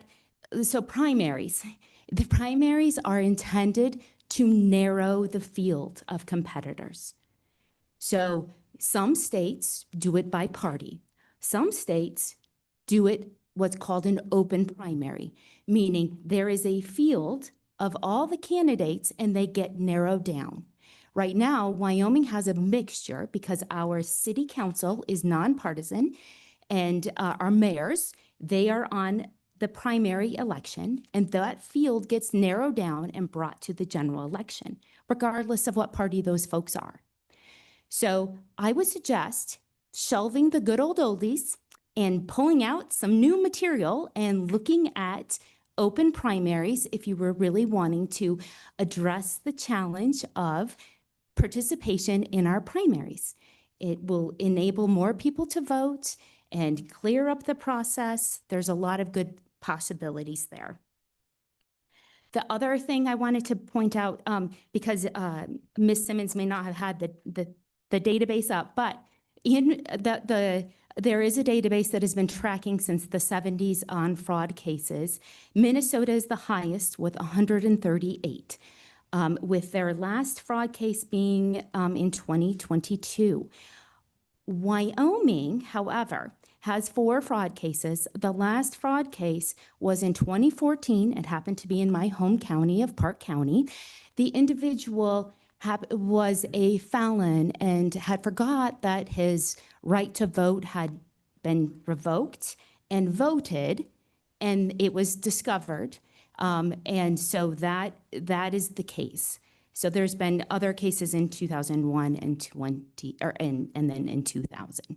So we don't have a lot of evidence of bad behavior. The other final thing is Weston County was one of 23 counties in Wyoming. Yes, there was some glitches, and the good news is the outcome was rectified. The problem was found. There were some glitches in the whole process, but we came to a resolution. The right persons won in the election. They matched up the ballots and the votes to the right person. That is a success story. Just because it was an issue doesn't mean that something is wrong with our whole system. All other 22 counties successfully initiated our elections in a trustworthy way. Thank you. Thank you. Stand for questions. Thank you, Ms. DeSaro. Questions for Ms. DeSaro? Representative Lucas. Thank you, Mr. Chairman. Ms. DeSaro, I just wondered if you knew about the 19th Amendment, which gave women the right to vote, that took over 40 years of repeated attempts. The Civil Rights Act of 1964 was tried through Congress in 1957 and 1960, and I can go on. There's like probably 40 things I'm looking at. And which one of those should we have shelved is my question for you. But then secondly, just an observation that we put preventative measures in place in private industry all the time. I was a banker forever, and every teller had dual control requirements, and we locked the safe every night, not because they were continually robbed, but to prevent it from happening. But yeah, I would point that first question at you. Thank you very much for being here today. Senator Case and Representative Lucas. As far as your analysis with the bank, we in our state have lots of checks and balances in our election system. And this very committee last year in Lander had that explained to you all. And just to recap some of it, it has to do with having two people being there with all the ballots, of equal party representation in the process. There's a chain of command. There are numerous ones, and I'm not the county clerks who actually implement those, are the better spokespersons for that. So we do have that. As far as shelving, I will say that Wyoming was a leader because Wyoming's state constitution affords women the right to vote as well as men. And I'm sorry that our national in the 1800s didn't get it right. But Wyoming, in a few years later, decades maybe, or well, my numbers are not in front of me, but we got it right. So let's continue to get it right. What's that? Oh, I'm sorry, I didn't understand. Oh, I believe she said on the first try, but she's withdrawn it. So thank you, Mr. Sarl. Representative Lucas, I think you might be thinking of the Equal Rights Amendment, because the 19th Amendment was proposed by Congress on June 4th, 1919, and then it was ratified by the 36th state legislature, which was Tennessee, on August 18th, 1920. So 14 months later, the 19th Amendment. Yeah, so it didn't take years. I thought you said, yes, go right ahead. I'd like to clear it up. It was first introduced in Congress in 1878. Oh, I see your point, but it wasn't passed by Congress. It didn't take 40 years for. It took 40 I misunderstood years you. before that amendment was passed. I see what you're saying. Thank you, sir. Yeah, I'm sorry. I thought you were talking about ratification. Anyway, who's next? Mr. Sarles vacating? Yes, ma'am. We'll go to you. Welcome.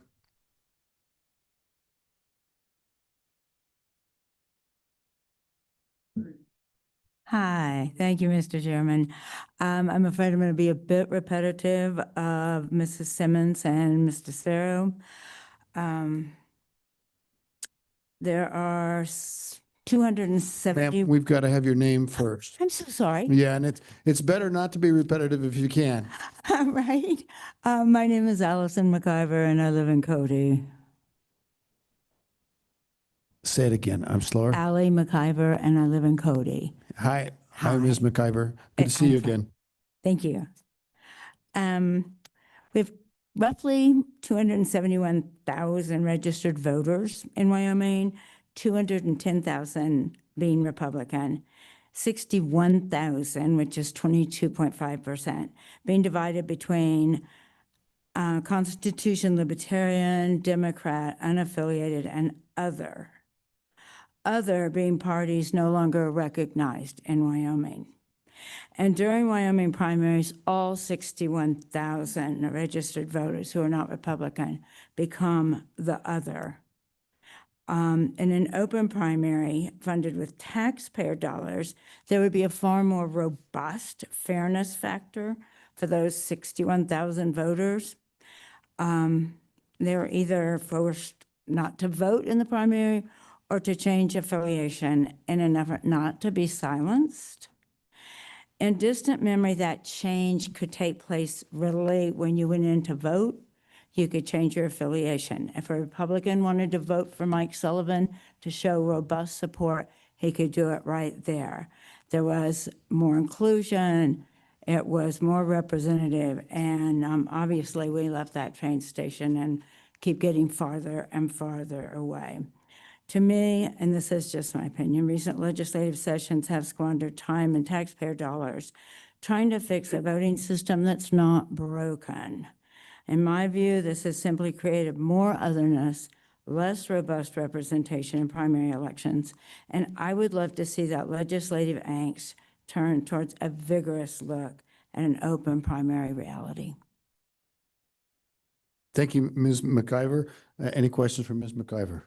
Thank you very much. Appreciate you. Thank you, Mr. Chairman. Yes, and yes, ma'am. And then we've got 2 empty chairs, so why don't we fill those out? Go ahead, ma'am.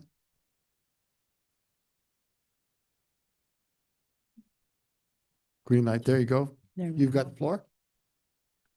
Good morning, Mr. Chairman, Senator Case. My name's Nicole Wagon. I am full-blooded Northern Arapaho member of the Northern Arapaho tribe.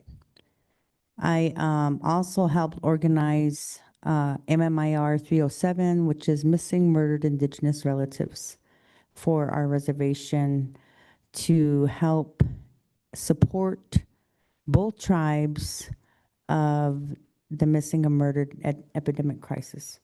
As you can see today, I allied up with our action committee, love them, of coming together as a united front with friendly protesting this morning with our signs with this issue. I would like to state. Ms. Wagon, we're talking about these election bills. Yeah. Is that the one Yes. you're on? Okay. So Indigenous voices in Wyoming are not separate from justice. They are justice. As a movement that fights every day for missing and murdered Indigenous relatives, MMIR 307 understands that visibility, representation, and accountability are deeply connected. For Native communities, being seen and being heard has never been guaranteed. Our movement exists because Indigenous people have too often been overlooked, ignored, and underrepresented, and forgotten. We have watched systems fail our families, fail our communities, and fail our relatives whose names and stories deserved urgency, action, and justice. Representation is not about politics alone. Representation shapes the policies that affect public safety, healthcare, education, law enforcement, accountability, resources, and the protection of our communities. When Indigenous voices are reduced, our ability to activate for our people and to advocate for our people, our families, and our future generations is also reduced. House District 33 and the districts that serve the Wind River communities represent far more than lines on a map. They represent shared histories, shared lands, sovereign tribal nations, and communities whose voices have historically struggled to be heard in spaces where decisions impacting our future are made. These districts were created to help ensure that Native voices were not erased or diluted, and that our communities would have meaningful representation. As Indigenous people, we were long before Wyoming became a state. We were here long before again, Wyoming became a state.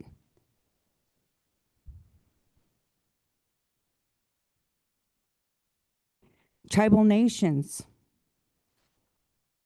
are sovereign governments and the original peoples of this land. That's a fact. History has repeatedly shown us the consequences of indigenous voices being pushed aside. We know what happens when Native communities are ignored because we live with those realities every day. As people working within the MMIR 307 movement, we understand that missing and murdered Indigenous relatives is just not just a crisis. It is a painful reminder of what can happen when Native lives and voices are treated as invisible. Our vote matters because our lives matter. Representation matters because our people matter. Justice matters because every Indigenous life matters. MMIR 307 stands united with our tribal communities, leaders, families, the Action Committee, our allies, and all those who continue fighting for Indigenous visibility and dignity. I'm going to repeat that, dignity. We stand together to protect our voice, our vote, and our place in Wyoming's future. Our ancestors fought so we could be here today. We fight so the next generation will never have to fight simply to be heard. We stand together because our voices matter. We stand together because our people matter. We stand together because every Indigenous life matters. Wyoming citizens deserve better. And we all deserve justice. And I stand here today, I live this experience. I have children, grandchildren, and I speak up and stand out for the future generations that are to come. So with that being said, again, my name's Nicole Wagon, and if you look into my history, I lost 2 daughters. Jocelyn Watt was murdered in the city of Riverton in 2019. I did receive justice for her. My second eldest daughter, Jade Wagon, was found on the Wind River. So that's a cold case, still currently an open case, and I'm not going to stop till I get justice for my daughter, Jade Wagon. So with that being said, standing with the united front of our Indigenous people on the Wind River Reservation, we are unique. We have 2 tribes on one reservation, Eastern Shoshone tribe and the Northern Arapaho. And I'm very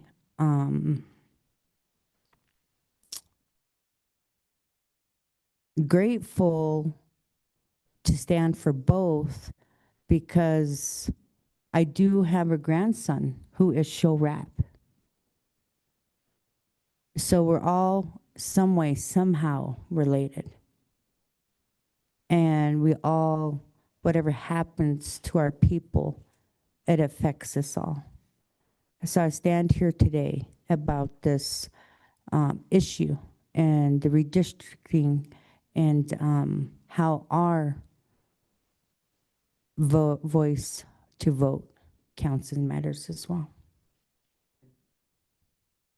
Thank you very much, Ms. Wagon. We appreciate your testimony and appreciate you being here today. Are there any questions for Ms. Wagon? We also feel for you. Appreciate your work. Thank you. Thank you, sir. Thank you. Mm-hmm. Mr. Brown. Mr. Chairman, my name is John Brown. I'm a resident of Lander. I am not here representing any anybody but myself.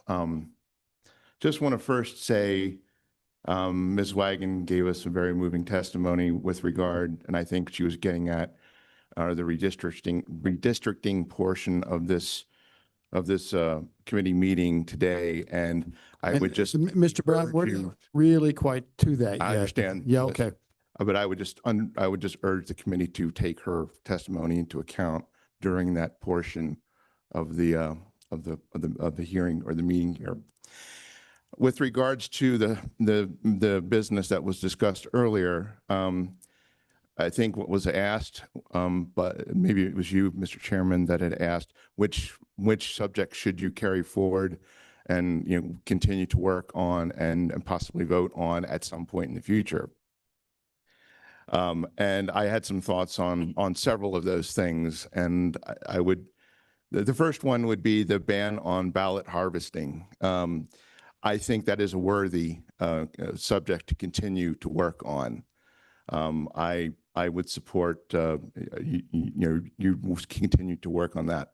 The barcode prohibition down in Laramie County. I agree with Secretary Gray that seeing a barcode, I agree that barcodes are reliable, but you still can't, I still couldn't read a barcode. If I put in my ballot and it was converted into a barcode as to who I voted for, I don't know that I would be all that confident about it reflecting that ballot or that converted ballot reflecting my desires as to who do I voted for. So we don't do that with barcodes here in Fremont County, and it seems to work fine. I don't know why it's necessary. With regards to having one random precinct be hand counted, I presume that is to validate the machines that are not going to be hand counted. I don't see a problem with that, but first, let's go ahead and wait for that test for reliability for hand counts. That seems like a reasonable thing to wait for, but I don't see a problem with having the one precinct being, one random precinct being hand counted. The prohibition of ballot boxes, I think I don't really need to cover that. It is already illegal in Wyoming statutes. The recall of municipal officials, okay, fine, but what about the recall for nonpartisan or county and state offices or officers rather? Why, what is it about municipal officials that it makes it okay for them to be recalled, but the people can't recall those in the county offices and in the state offices? I'd like you to consider, making it, if you're going to do a recall, do it across the board. Photo IDs. Don't have a problem with photo IDs. Let's go ahead and make that uniform, have photo IDs. The House Bill 94 hand count system, hand count system, essentially the one that eliminates machines. I am a strong no on that. Mitigate the risk, but always move forward. So if you think there's a problem with machines, figure it out, but keep them and let's move forward. Going back to the hand count is not moving forward. That's not progress. The hand count for candidates who that recounting of hand counts of recounts, sorry, the candidates are allowed to request a hand recount. Again, let's wait and make sure that the test that they can be actually reliable. Let's wait for that. But if I don't see any problems with requesting a hand count, it seems reasonable to me. I guess maybe you have to set some sort of, if it's within a certain percentage, like a 0.5% or something like that. If it's close, go ahead, have a recount, have a hand recount. Maybe I'm missing something here. Oh, there was also testimony with regards to the crossover voting. I believe it was either Mr. Rubino or Secretary Gray mentioned that in 2026 there was roughly by my count. He didn't say this, but by my count, it was roughly 2,500 crossover changes in affiliation. And it was approximately 10,000 in 2023. And then before that in 2022 was 20,000. It seems to me like we're going in the proper direction. I am not sure why, if it was only 2,500 in 2026, so what? I mean, that's not going to be a big change if we move it through to January 1st. It seems to me a waste of time to deal with that. And plus, I do agree that with you, Mr. Chairman, that trying to cut people off from registering how they want to register seems to me a way to well, it may not be done on purpose, but it is a way of frustrating people's First Amendment rights to associate with who they wish to associate with, and ultimately vote who they want to vote for. You're right. Eventually, if we keep doing this, there will be no parties except for the one big Republican uniparty. And if that's the case, if that's what we're going to have, why should we have rather partisan primaries in the first place? So it seems to me an open primary would be more, would accomplish more and serve the purpose of the people being allowed to vote for whomever they want to vote for, and then of course have a runoff, or rather not a runoff, but narrow it down to two, and then have the general election so that people can choose between the two. And unless there's any questions, that's all I have, Mr. Chairman. Thank you very much, Mr. Brown. Questions for Mr. Brown? Any questions? Thank you very much. I think Mr. Garrett was at the table next, and then we'll go to the lady in the middle. Mr. Garrett.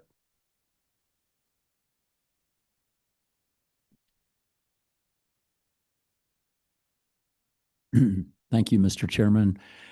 Members of the committee, my name is Richard Garrett. I live in Cheyenne. I was born in Casper.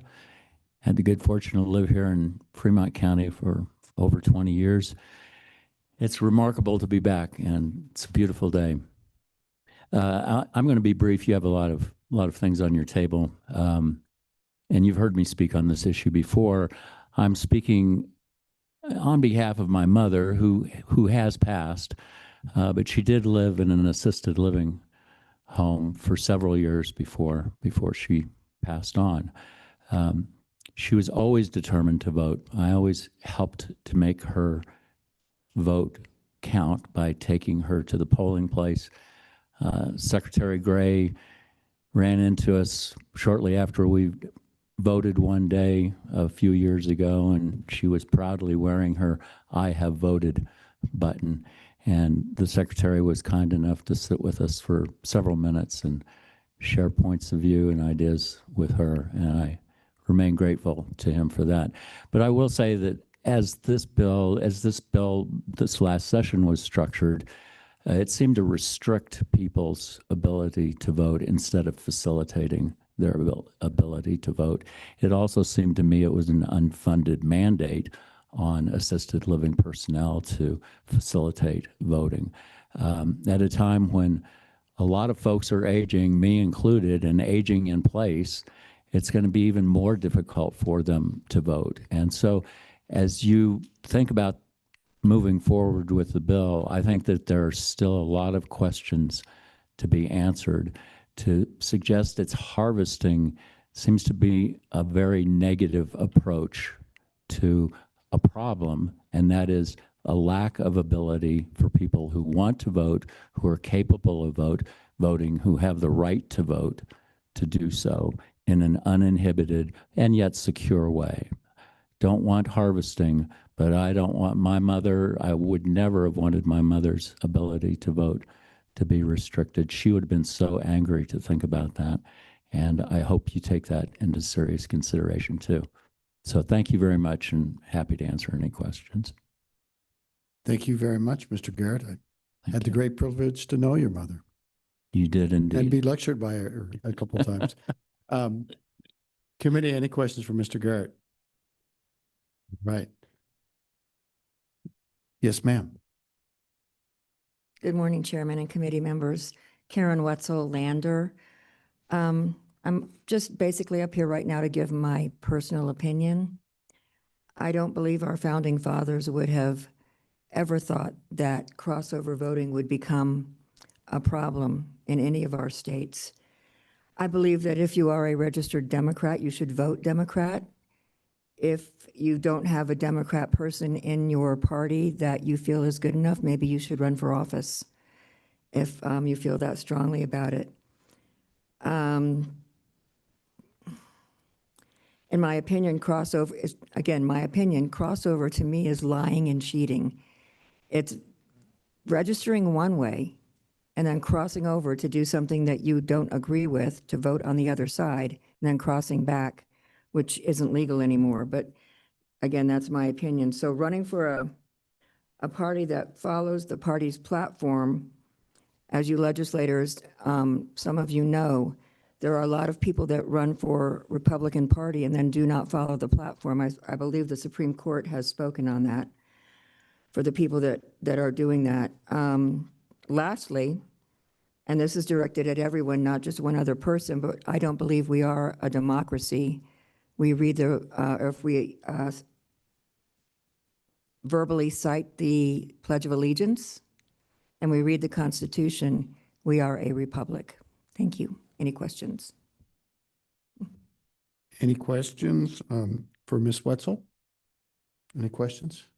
Thank I you. think Thomas Jefferson did change his mind and support a national bank. It was kind of his version of crossing over. Alexander Hamilton won in the end. Mr. Laycock. Well, thank you very much, Chairman Case, members of the committee, Tom Laycock, Wyoming AARP. We're a membership organization for people age 50 and over. I want to think that the conversation's been great so far. I think we're striving for that balance. The conversations around, for example, needing security in banking and online, I thought those were actually really good examples. Now, that said, we want to make sure that we also have a little bit of a backstop. For example, I'm guessing that, I just signed into a new iPad today and I had to install Norton. To do it, I had to put in a password. But once again, if I forgot the password, there was a backstop just in case. So there wasn't a single point failure. I'm sure we see the same thing in a lot of other industries. And so we do have some of those backstops. For example, in ballot boxes in the city of Cheyenne, what they do is they bring out a sheriff's deputy, one member of the Republican Party, one of the Democratic Party, and a elections official, and they empty the ballot box together. My members, oddly enough, when we talked to them about our legislative preview for this last session, ballot boxes got them fired up. And it's for the simple reason that they enjoy being able to drop off the ballot, the absentee ballot, without having to go up multiple sets of stairs, things along those lines, because frankly, age makes that a little bit more difficult. And so as long as we come up with some security notions within that, I think it's a great idea. For example, I believe it was Senator Boner brought up the idea a couple years ago of syncing them into the county clerk, county courthouses. I think that's a great idea. Once again, standardizing something to make sure we have the security, but once again, don't make it harder for people to vote. I'd feel the same way a little bit on the voter ID pieces, as you well know. We had originally brought up the idea of Medicare cards, and that's something that's in law today.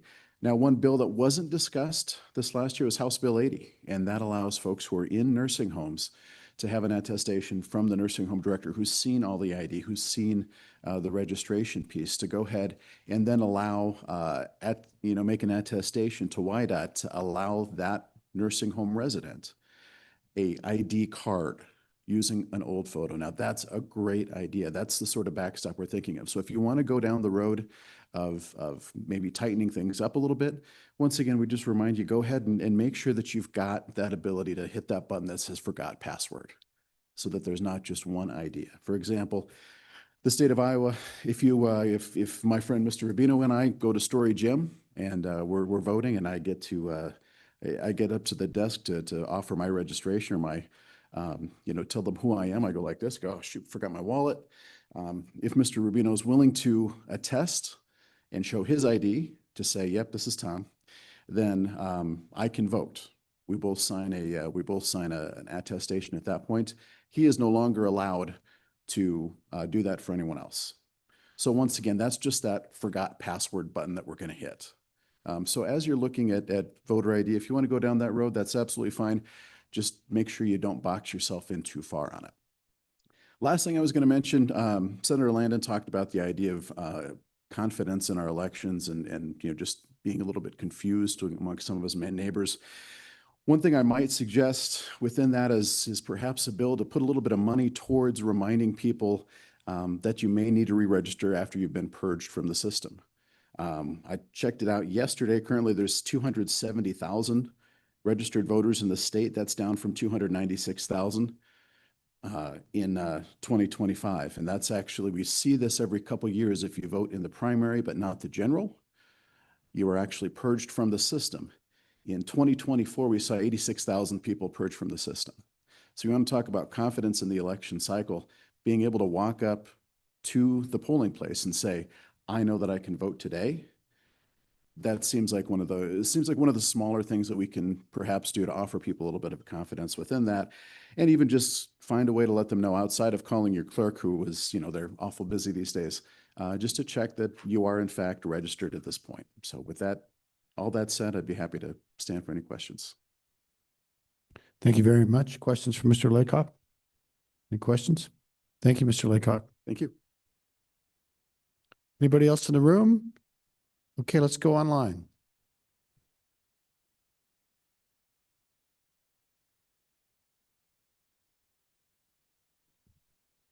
Mangione?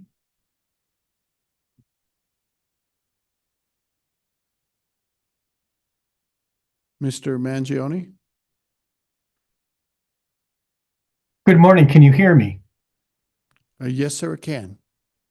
Good morning, Mr. Chairman. My name is Andrew Mangione, and I'm the Director of Coalition Outreach and Engagement for the Election Integrity Network. The Election Integrity Network's mission is to build and maintain a permanent election integrity infrastructure of citizen volunteers across the nation who develop election laws, policies, and procedures that ensure transparency, accuracy, integrity, and accountability in elections. They promote election administration that favors no voter or groups of voters and advocate for an election system where all voters can have confidence in the outcome of honest and accurate elections. Working through our state coalitions, we collaborate with elected officials on the local, state, and national levels.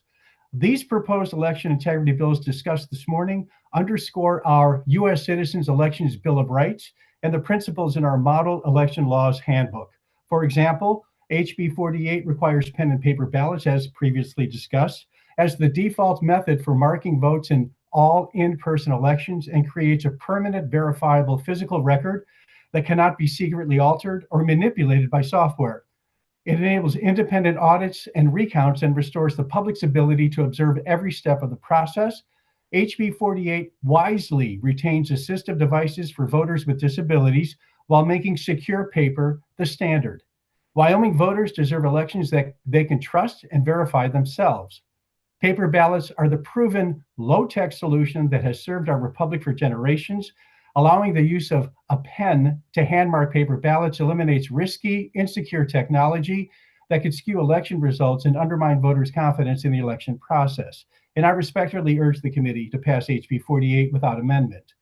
HB 49 prohibits the use of drop boxes and strengthens the oversight, verification, and security of the handling of ballots.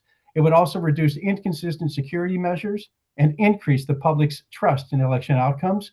Drop boxes create unacceptable chain of custody vulnerabilities, unauthorized collection risks, and opportunities for tampering. By requiring ballots to be returned by U.S. mail or hand-delivered by the voter or immediate family, HB 49 restores secure, observable, and accountable processes. Wyoming voters deserve to know that every ballot follows a documented, verifiable path from voter to tabulation table, and I ask the committee to pass HB 49. HB 50 prohibits ballot harvesting and strictly limits who may deliver an absentee ballot to the voter, immediate family, or an authorized residential care employee with an affidavit. Third-party mass collection of ballots by paid operatives or advocacy groups creates coercion risks and undermines voter eligibility verification.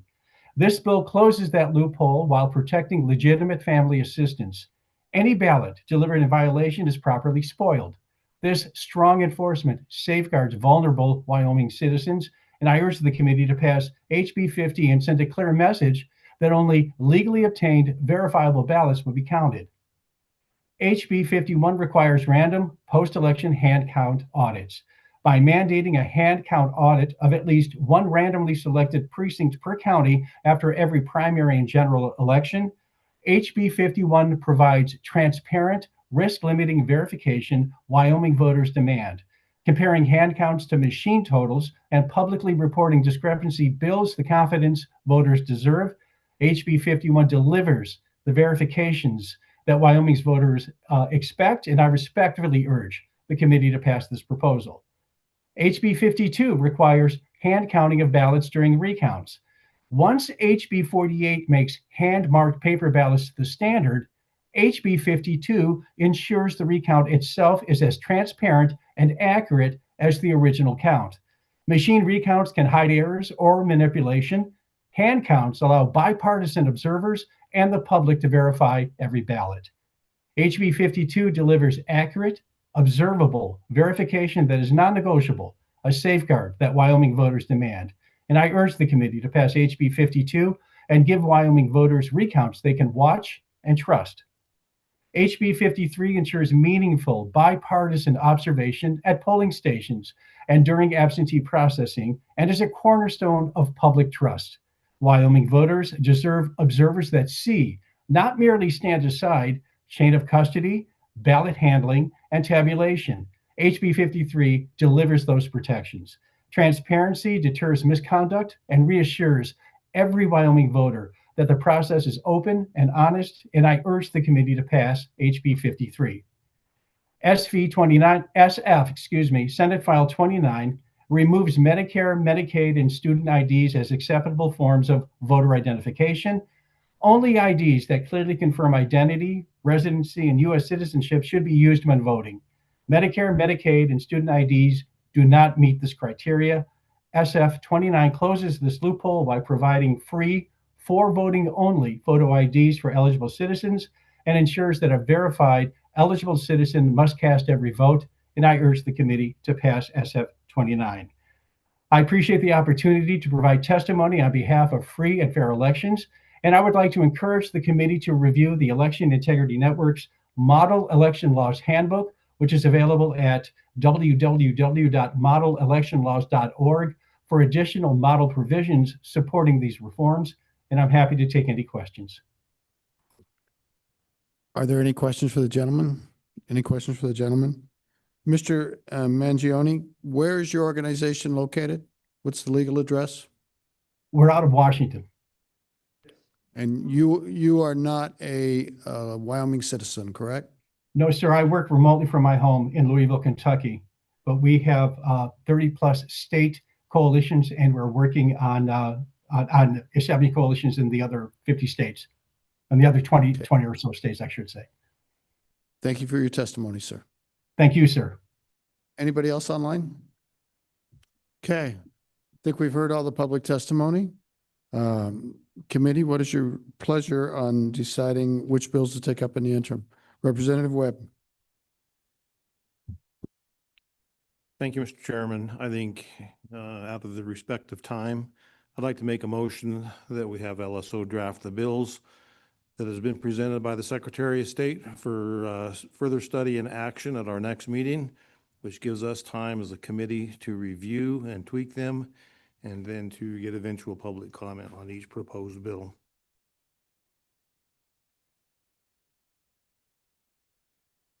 You guys, that's kind of open-ended. Could we have a list of the numbers?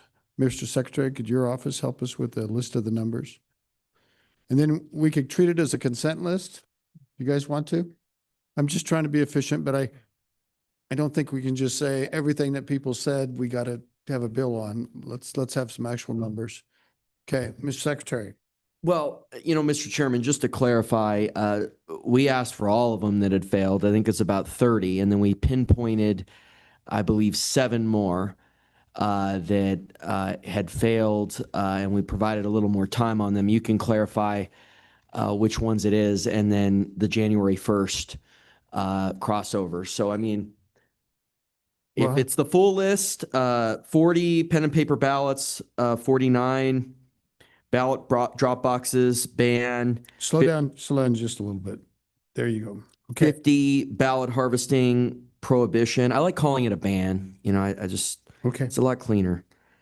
51 random hand count audits of election results. That's the Lucas bill that then became a committee bill. 52 House Bill 52 from the 26, the 25 interim. These are all interim bills that were in the 26th session. House Bill 52, elections hand counting for recounts.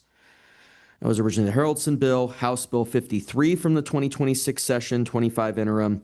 Poll watchers, polling stations observation, colloquially called the Poll Watchers Bill of Rights.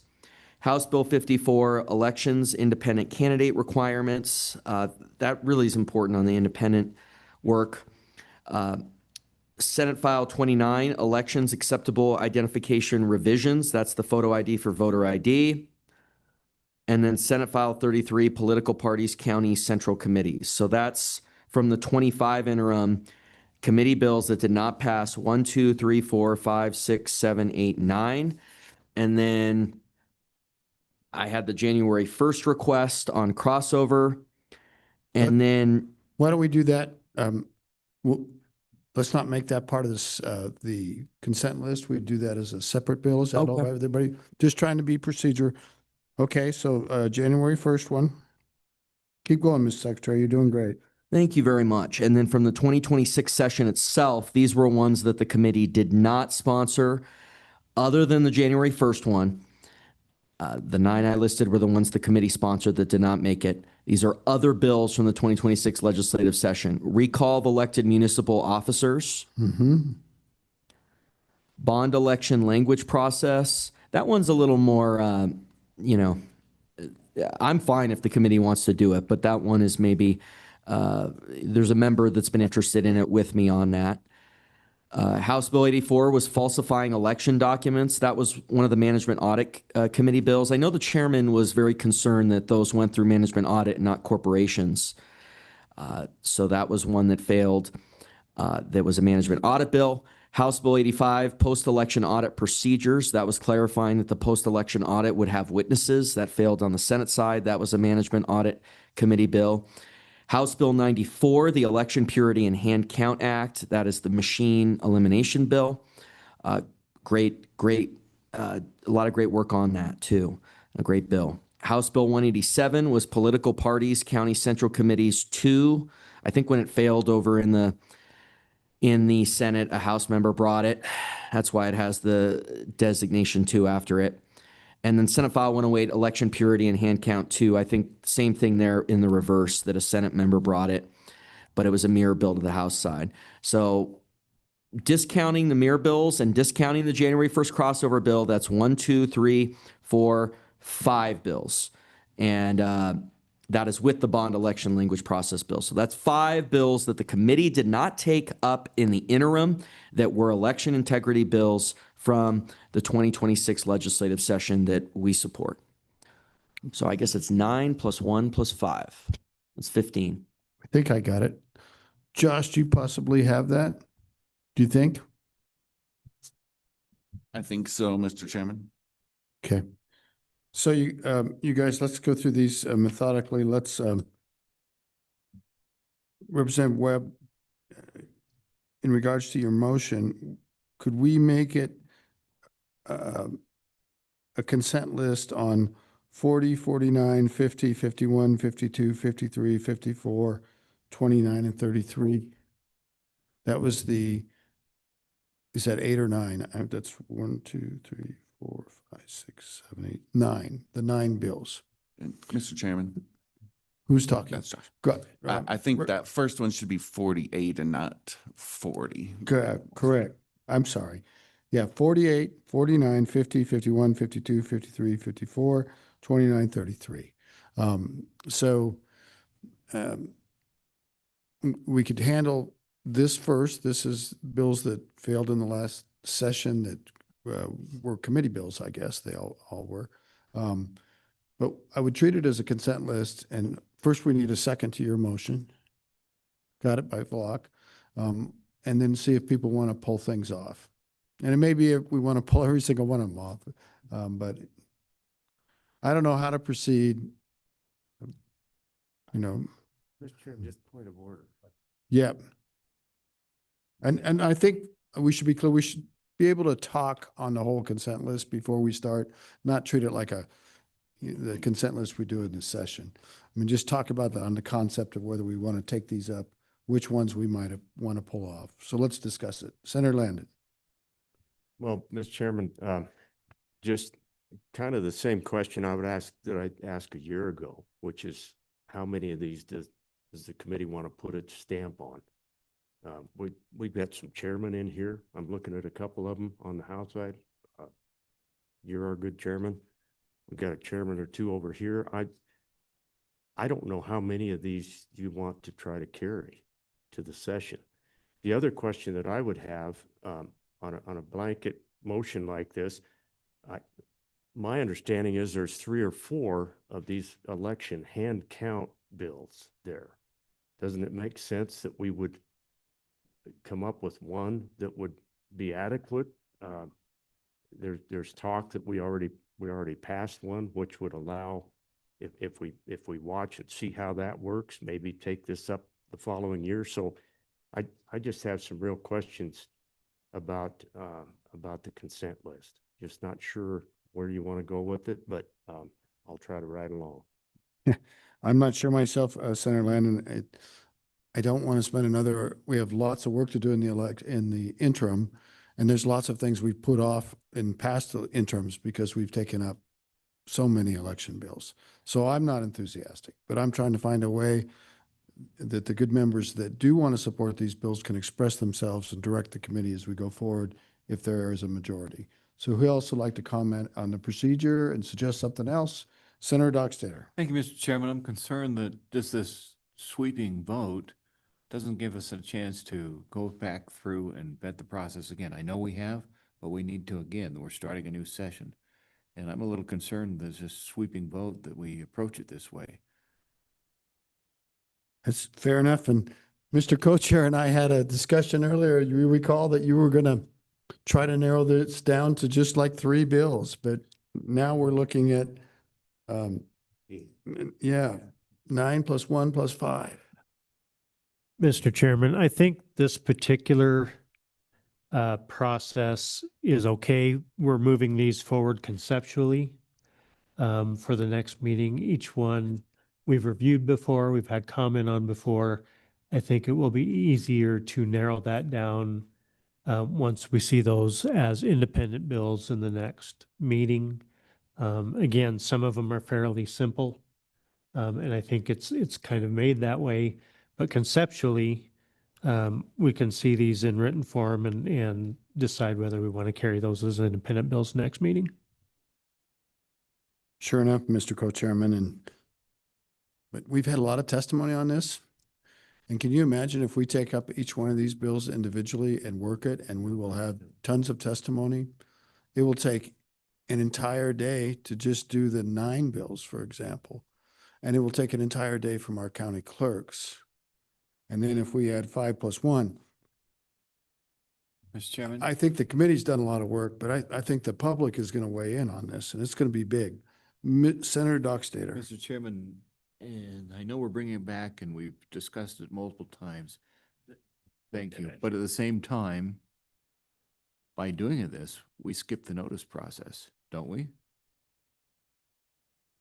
We're just having the bills redrafted, and then they will be properly noticed for next meeting. This is not a final vote, and they will be noticed.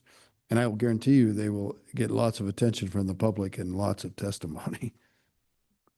A full day worth of testimony maybe for the 9 bills of our interim, where we have put off work for 3 interims in a row to take up a lot of election bills.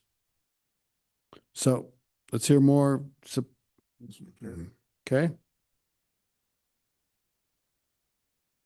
Mr. Chairman, just speaking as somebody who's chaired a few of these committees over the last 10 or 12 years,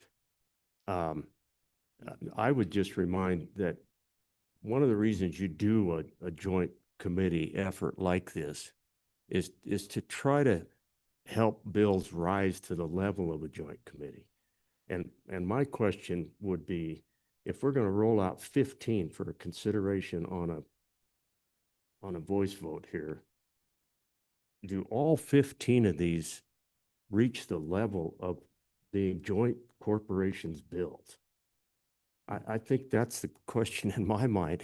I think there was even, I think the secretary even admitted that, you know, the ballot harvest and a couple others, they were individual bills that really may not reach the level of what we ought to be aspiring to here.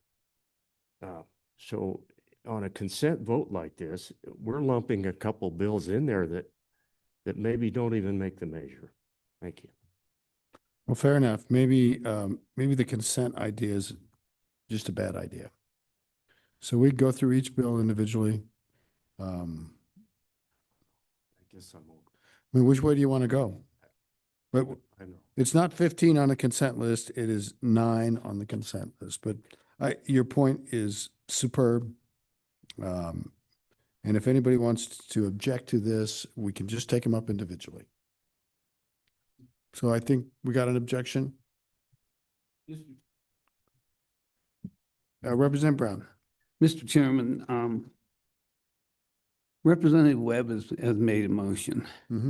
And I think we need to deal with that motion rather than get into the weeds. And these are, right now, this is our first meeting. Let's take it, let's go ahead and see where he wants to go. And let's decide which ones we want to do. And then let's move these forward to the next meeting. Let's make, I mean, we're trying to convince people, is what I'm seeing, is pull things off that they may necessarily not want to pull off. So let's go ahead and take the list. Let's deal with the motion and move forward. So Representative Brown, any motion is divisible. Any motion that is divisible may be divided. And that doesn't require a vote. So it's a consent list can be divided by any member. And they can do it 1, 2, 3, 4, or they can do 1, 2, and 3. So you can't restrict the ability to consider them individually. It should a member want to, any single member. My concern about the big picture is the committee workload going forward and the topics assigned to us by Management Council, and all of a sudden to take up potentially 9 + 1 + 5 is going to be an enormous workload, and it's going to be an enormous burden on our public during an election year, and it will sow confusion in the process of a very important election. So, but we can move forward with the motion, and it is divisible. So would anybody like to divide out number 48? Representative Locke. Thank you, Mr. Chairman. I just want to be clear, 2 things. I want to be clear that I want to make sure I understand the motion, because it sounds like the motion was fairly broad. I want to make sure the motion we understand. Are you basically dividing this, Mr. Chairman, to those first 9 from the original motion? I just want to make sure I understand exactly what I'm voting on, and then in terms of where we're going here. Thank you, sir. As the chairman understands the motion on the table, it's with respect to the 9 bills that were committee bills.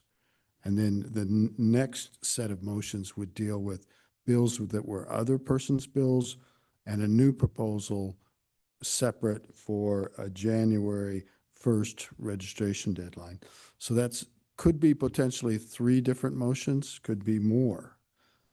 But what I'm pointing out is that any member can divide anything out, and we'll have to vote on them individually. So let's see, Representative Webb. Thank you very much. The numbers that I had written down were House Bill 48, 49, 50, 51, 52, 53, 54, 59, 94, 22, 29,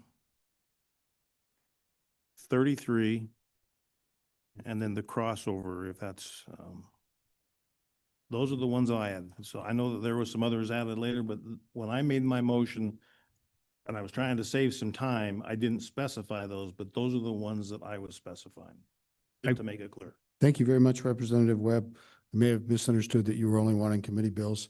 I'd seek a motion to divide everything out.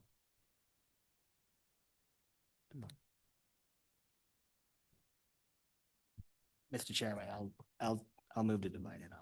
Okay, first bill for our consideration is House Bill 48, and the name of the bill is pen and paper ballots. All in favor of discussion on pen and paper ballots? All in favor of having a bill draft available for the next meeting on pen and paper ballots? Say aye. Opposed? No. No. No. The next bill for our consideration is House Bill 49, and the number is, what's the name of it? Ballot drop boxes prohibition. Any discussion? All those in favor of ballot drop boxes prohibition signify by saying aye.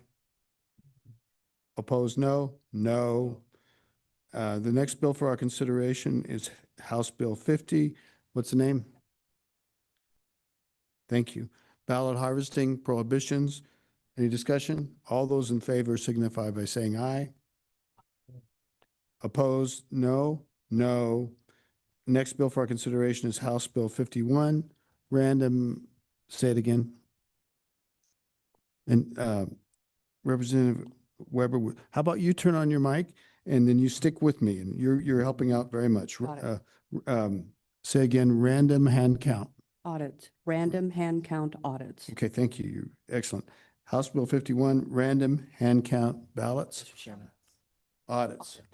Representative Yen? Yeah, Mr. Chairman. So again, we put in, we passed a bill that was basically a pilot on checking how hand counting is going to work. I guess, why are we going to dive into hand counting more without knowing anything new yet?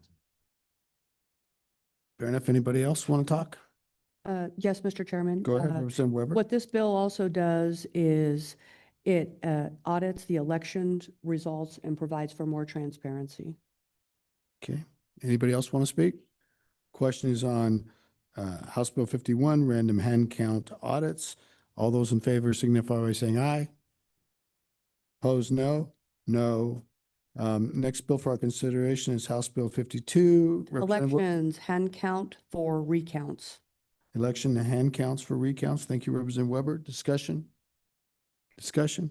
All those in favor signify by saying aye. Opposed, no. No. The next bill for our consideration is House Bill 53. Poll watchers, poll polling station observations, otherwise known as poll watchers' Bill of Rights. Okay, otherwise known as Poll Watchers Bill of Rights, and it's a Poll Watchers Observation, House Bill 53. Discussion?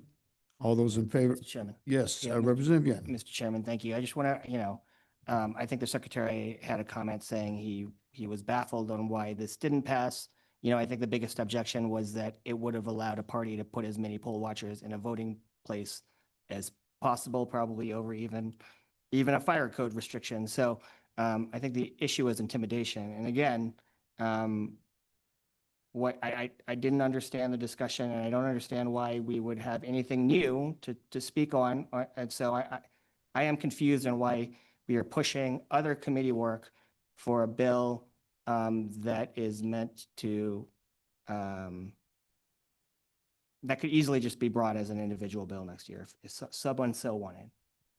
Thank you, Representative Yen. Anybody else want to weigh in? I don't think it's going to change the vote, you guys.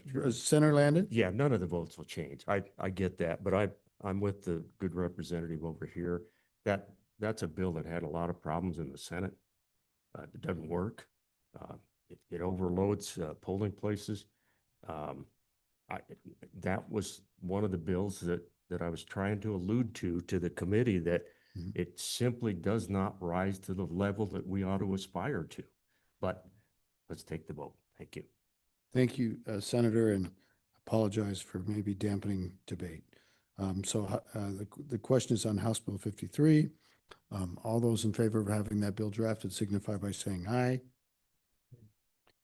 All those opposed? No. Okay, the next bill is 54. Representative Weber. Election independent candidate requirements. House Bill 54, election independent candidate requirements. Thank you. Discussion? Any discussion? All those in favor of having it drafted signify by saying aye. Opposed, no. No. Next bill is Senate File 29. Representative Weber, help me out again. Senate File 29, elections acceptable ID revisions. Thank you. Representative, discussion? All those in favor of Senate File 29 being drafted for the next meeting signify by saying aye. Opposed, no. No. Next bill for our consideration is Senate File 33. Senate File 33, political parties, County Central Committee. Thank you very much, Representative Weber. Any discussion on that one? Any discussion? All those in favor of having that drafted for the next meeting signify by saying aye. Opposed, no. No. Next bill, we're now on the list. Those were all the committee bills. And now we're into other bills, and there's some duplication in here. One is the recall bill with regards to municipal officers. And the suggestion was that we look at that bill as it was amended by the Senate committee. And so could we have a separate motion to that effect if somebody so desires? Senator Boner. Yeah, thank you, Mr. Chairman. That we did do quite a bit of work in the Senate committee to make it acceptable to everybody. And so let's use that as amended by the Senate committee as a starting point, and we can go from there. I'll make that motion. Okay, thank you. Is there a second? Second. Got a second. It's a good starting point. I will point out that that bill didn't, as it was finally voted in the Senate, didn't even have the support over, I mean, it didn't have a majority. It wasn't going anywhere at that time. So, but with that, any further discussion? All those in favor of the recall bill as municipal officers recall bill as amended by the Senate Corporations Committee signify by saying aye. No. Opposed, no. No. Bond election language. It was a House bill? House Bill 59. Yeah. Bond election language process. Okay. Anybody want to make that motion? Not seeing a motion. Next one is 84, falsifying. Yeah, you're getting to it. House Bill 84, falsifying election documents. Yeah, that came out of management audit. House Bill 84. Is there a motion on that bill? Not getting it. Okay. Next one is House Bill 85, post-election audit. Yeah, post-election audit procedures. That again was a management audit bill. Is there anybody that wants to make a motion on that one? We've got a motion by Representative Webb. Is there a second to the motion? We've got a second from Representative Johnson. Thank you very much, Representative Johnson. Discussion? Any discussion?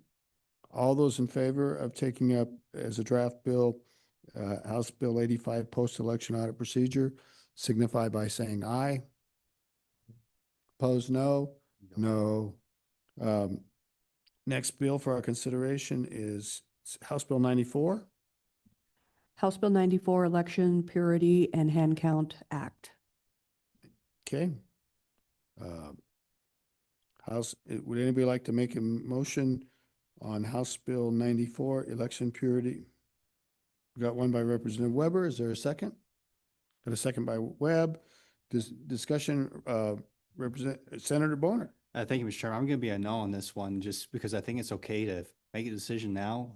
We have two other hand count bills, which I believe are incompatible with this one. So either we make a decision now or make a decision next meeting from a purely technical standpoint. I'm a no on this one, and frankly, I think it's a terrible policy idea too. But so just want to explain my no vote and why I'm changing from a general yes to a no on this one. It's good to hear your voice, Senator Bonner. Anybody want to weigh in? Anybody else? Yes. Go ahead, Chairman. Representative Weber. House Bill 94, I think, goes above and beyond the other two hand counts. I think it's appropriate for transparency to review all three of them and let the public make comments. Thank you. Thank you, Representative Weber. Representative Yen? Mr. Chairman, thank you. So, that was the argument of why we had multiple different hand count bills last year as well, and that we should, let the people talk about it. I guess, why would we do it again? Pick one. We heard the comments from last year. What's the point other than just using up a lot of time to hear the same discussion again? If you have positions on it, take the position after we heard what people had to say. Otherwise, we're just, again, rehashing more time to let people come and give public comment on the same issue over and over again. Go ahead, Representative Weber. Yes, when I look back at the count, it looks like it was such a close vote that people are really interested in this bill. And the vote looked like it fell to introduction 32-30. That's very close. To me, that says that a lot of people still want to hear this. Thank you. Thank you, Representative Weber. Thank you, Representative Yen.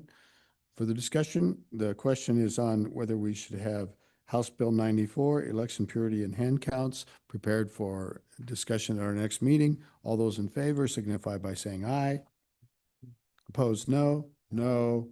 Okay. The only thing I have left, and I may have missed something, is the concept of a January 1 voter registration cutoff. Who would like to offer a motion? Representative Webb offers a motion that we have that drafted. Is there a second to that motion? Got lots of seconds down that way. Representative Brown gets that one. Any further discussion? Representative Locke? Mr. Chairman, yeah, I would just like clarification on what that one is. You said it's a voter registration cutoff, or it's a change of party cutoff. Yeah. Okay, sorry. Yeah. Thank you. I just wanted clarification on that. Thank you. I don't know what the actual name is, but let's be clear. It's essentially, this year we had go into effect the May 13th deadline. It would take that May 13th deadline and move it to January 1st is the proposal for the drafting, as I understand it. Don't mean to weigh in. Okay, that's as I understand it. Mr. Secretary, give you a shot. Well, thank you, Mr. Chairman. I did recheck. It would align us largely with Kentucky, which is December 31st of the previous year of the election year. It would align us with that. Obviously, it's one day later, but we could have that debate. But sure, their primary is a little earlier. It was last week, so that's part of the discussion. But my understanding is Kentucky's the strongest in the nation. Thank you very much, Mr. Secretary. Any further discussion? Go ahead, Senator. Just for clarification, so Mr. Secretary, Kentucky has already had its primary, so they're basically what, 4 months out? Is that? Because I didn't realize that we're not comparing apples to apples here. We're comparing with Kentucky. They've got a primary that's quite a bit earlier than ours. We're not till August. So we're nearly in the same ballpark as they are now, aren't we? To you, Mr. Secretary. Thank you, Mr. Chairman. Kentucky's primary was this last Tuesday. So, more or less, we're about 90 days from the election. So their primary is, about 90 days before our election, whatever that is, 95. So it's about 3 months. But I mean, obviously we'll have a discussion on the date. I mean, the date will be that's just a starting point in terms of proposal from our office, but it's a bill drafting motion. But if you were to align it directly in terms of number of days before the primary, I think that would make it about April 1st then, right? That's a good so that would move it up about 80 days. Thank you, Mr. Secretary. 70. It's kind of you know, our primary, everybody is in August, 8th month. So that's 2/3 of a year. I think a lot of people in 2/3 of a year change their minds. You know, that's a long time to think about something or to have events happen in the country or your state to be able to respond to those events. But, you know, that's a long time. But I would have an option, and this is just a jest, okay? That maybe we should just make it, the declaration be on the day that you're born. And then that way we wouldn't have to change this date all the time. We've got. All right, so is that a motion? Do we want the bill drafted to be on the day you were born? Okay, that's not serious. All right. Representative Lucas. Thank you, Mr. Chairman. Just doing some quick math here. The difference between December 31st and May 19th is 139 days. Okay. Thank you. Representative Webb. Thank you, Mr. Chairman. And remember, this is just our first draft. We're going to have time to think about this. We're going to have time to, you know, even between now and the next meeting. Doesn't mean that we can't move, but for right now, let's start with the January 1st, and then we can move things To the day you're born. if we see appropriate. That's Thank you. good. Okay. I get a 2-day meeting. Anybody else want to weigh in?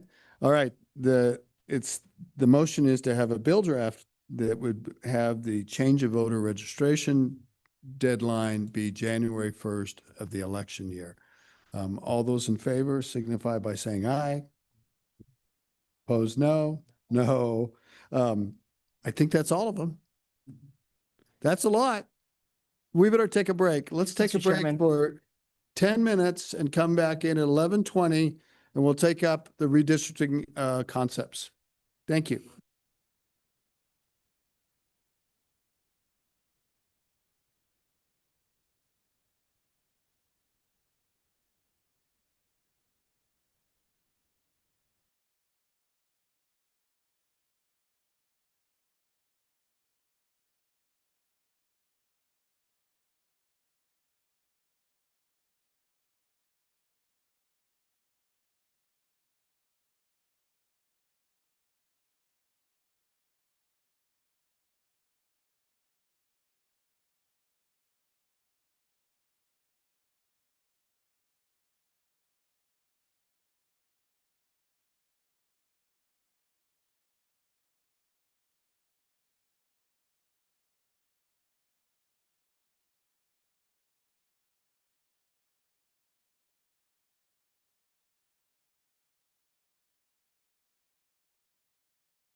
No, I brought my own Kleenex box and everything.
Members, take your seats.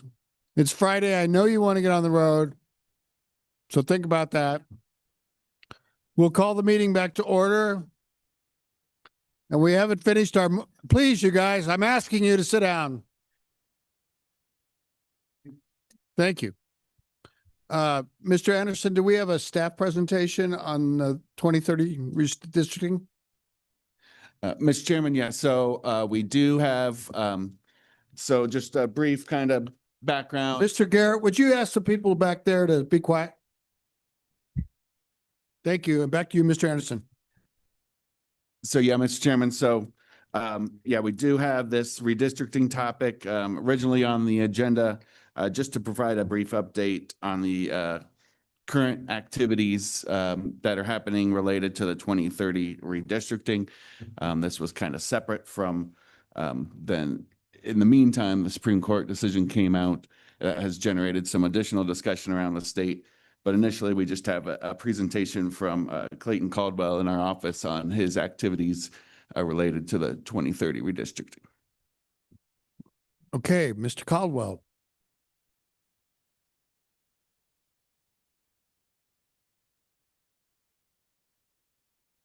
Good afternoon, everyone. Are you able to hear me just fine? Go ahead. We'll try to adjust the volume on our end. Good afternoon, members of the committee. My name is Clayton Caldwell. I'm a research analyst with the Legislative Service Office, and I've provided a brief presentation on the 2030 redistricting data project for the Census Bureau, as well as my current work on that project. And I'll just briefly summarize that, and then I can stand for any questions. So to get started,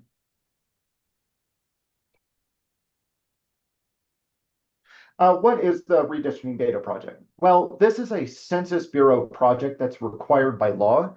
It's a project that allows states to contribute or suggest changes to a variety of small geographic and legal boundaries that might be important for reapportionment and redistricting. And that's really important because the Census Bureau's data is really the building, it's used to create the building blocks for the redistricting process. And the redistricting data project allows the Census Bureau and participating states to improve those building blocks. Now, participation in the redistricting data project is voluntary, but participating states appoint a nonpartisan liaison to work with the Census Bureau and to be the Census Bureau's point of contact with the state.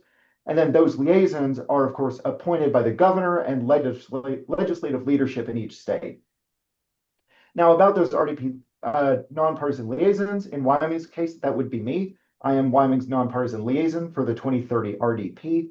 And that means I serve as the primary contact between the state of Wyoming and the Census Bureau's Redistricting and Voting Rights Data Office. Now, throughout the RDP, the Census Bureau will host virtual trainings to prepare liaisons for each phase of the redistricting data project. And that's really important because, as you'll see in just a moment, It's several years long, the entire RDP. And so nonpartisan liaisons receive trainings only for the phases that they're currently working on, as opposed to all of the RDP. And here's just a brief timeline of what that looks like. You'll see that it's spread across almost 10 years, but much of the work is concentrated between 2026 and 2030. But phase one would be the block boundary suggestion project. Phase two would be the voting district project. Phase three would be the 2030 census data delivery, just actually providing the data. Phase four would be congressional and state legislative district confirmations. And then phase five would just be evaluating the entire program. And just to explain those in a little detail, the current phase of the entire RDP is the block boundary suggestion project. That's what I'm working on right now.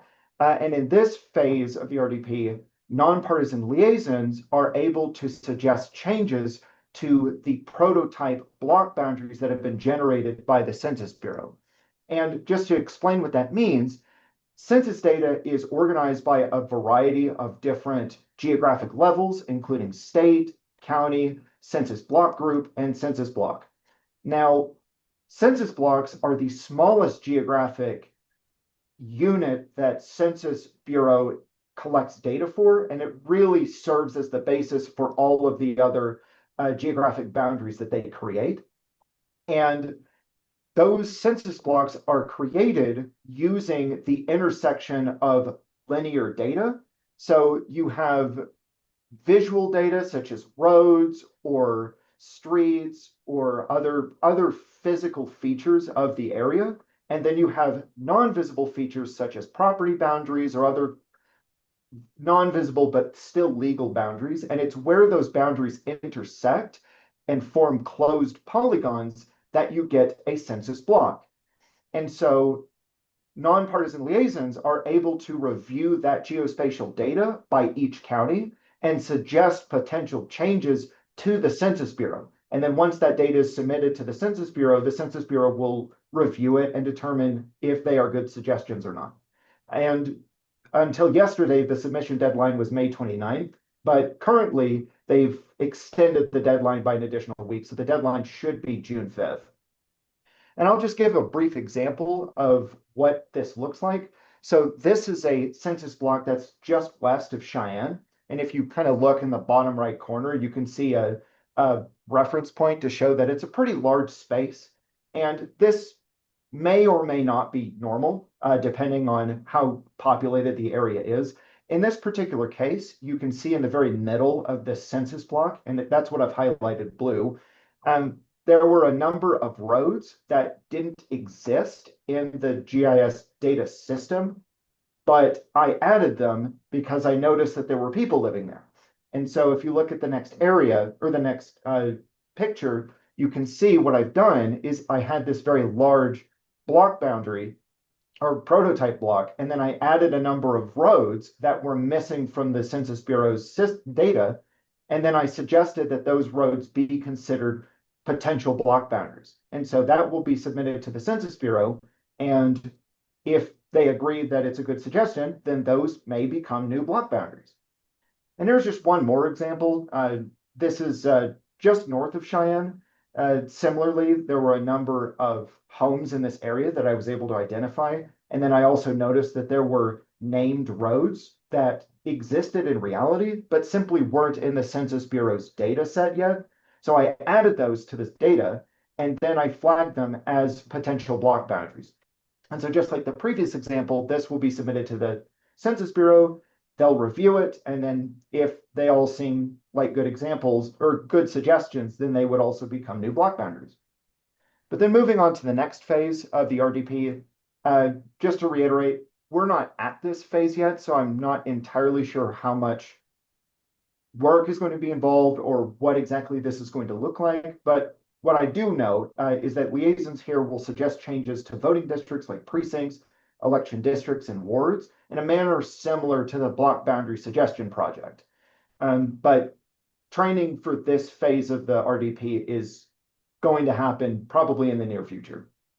But then we have phases 3 through 5. Phase 3 is actual delivery of the census data. And for this phase, liaisons will confirm the appropriate contact information of the official recipients that are supposed to receive those redistricting data tabulations. This usually includes the governor, it includes legislative leadership, and then there are certain GIS or other data vendors that need to receive the data as well so that it can be distributed properly. Then you have phase 4, which, if you recall from the timeline I showed you earlier, is a bit of an iterative process where liaisons they confirm geographic updates for congressional and state legislative districts. In December 2025, I reached out to the Wyoming Secretary of State and confirmed that there were no updates since 2024 for our legislative districts. And then phase 5 is simply providing feedback for the RDP throughout the program. That's a brief summary of the general timeline and my work in the RDP, but I'd be happy to stand for any questions. Thank you very much, Mr. Caldwell. Any questions for Mr. Caldwell? Representative Yin. Mr. Chairman, thank you. Mr. Caldwell, I appreciate you being the liaison.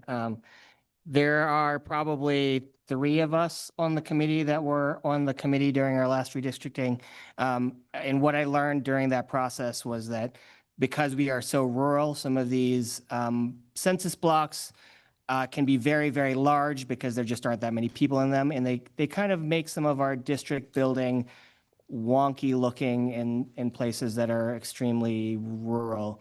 So I do want to see if we could figure out how we could get to our local community members to see if we get some more feedback on what those census blocks look like for our 2031 redistricting.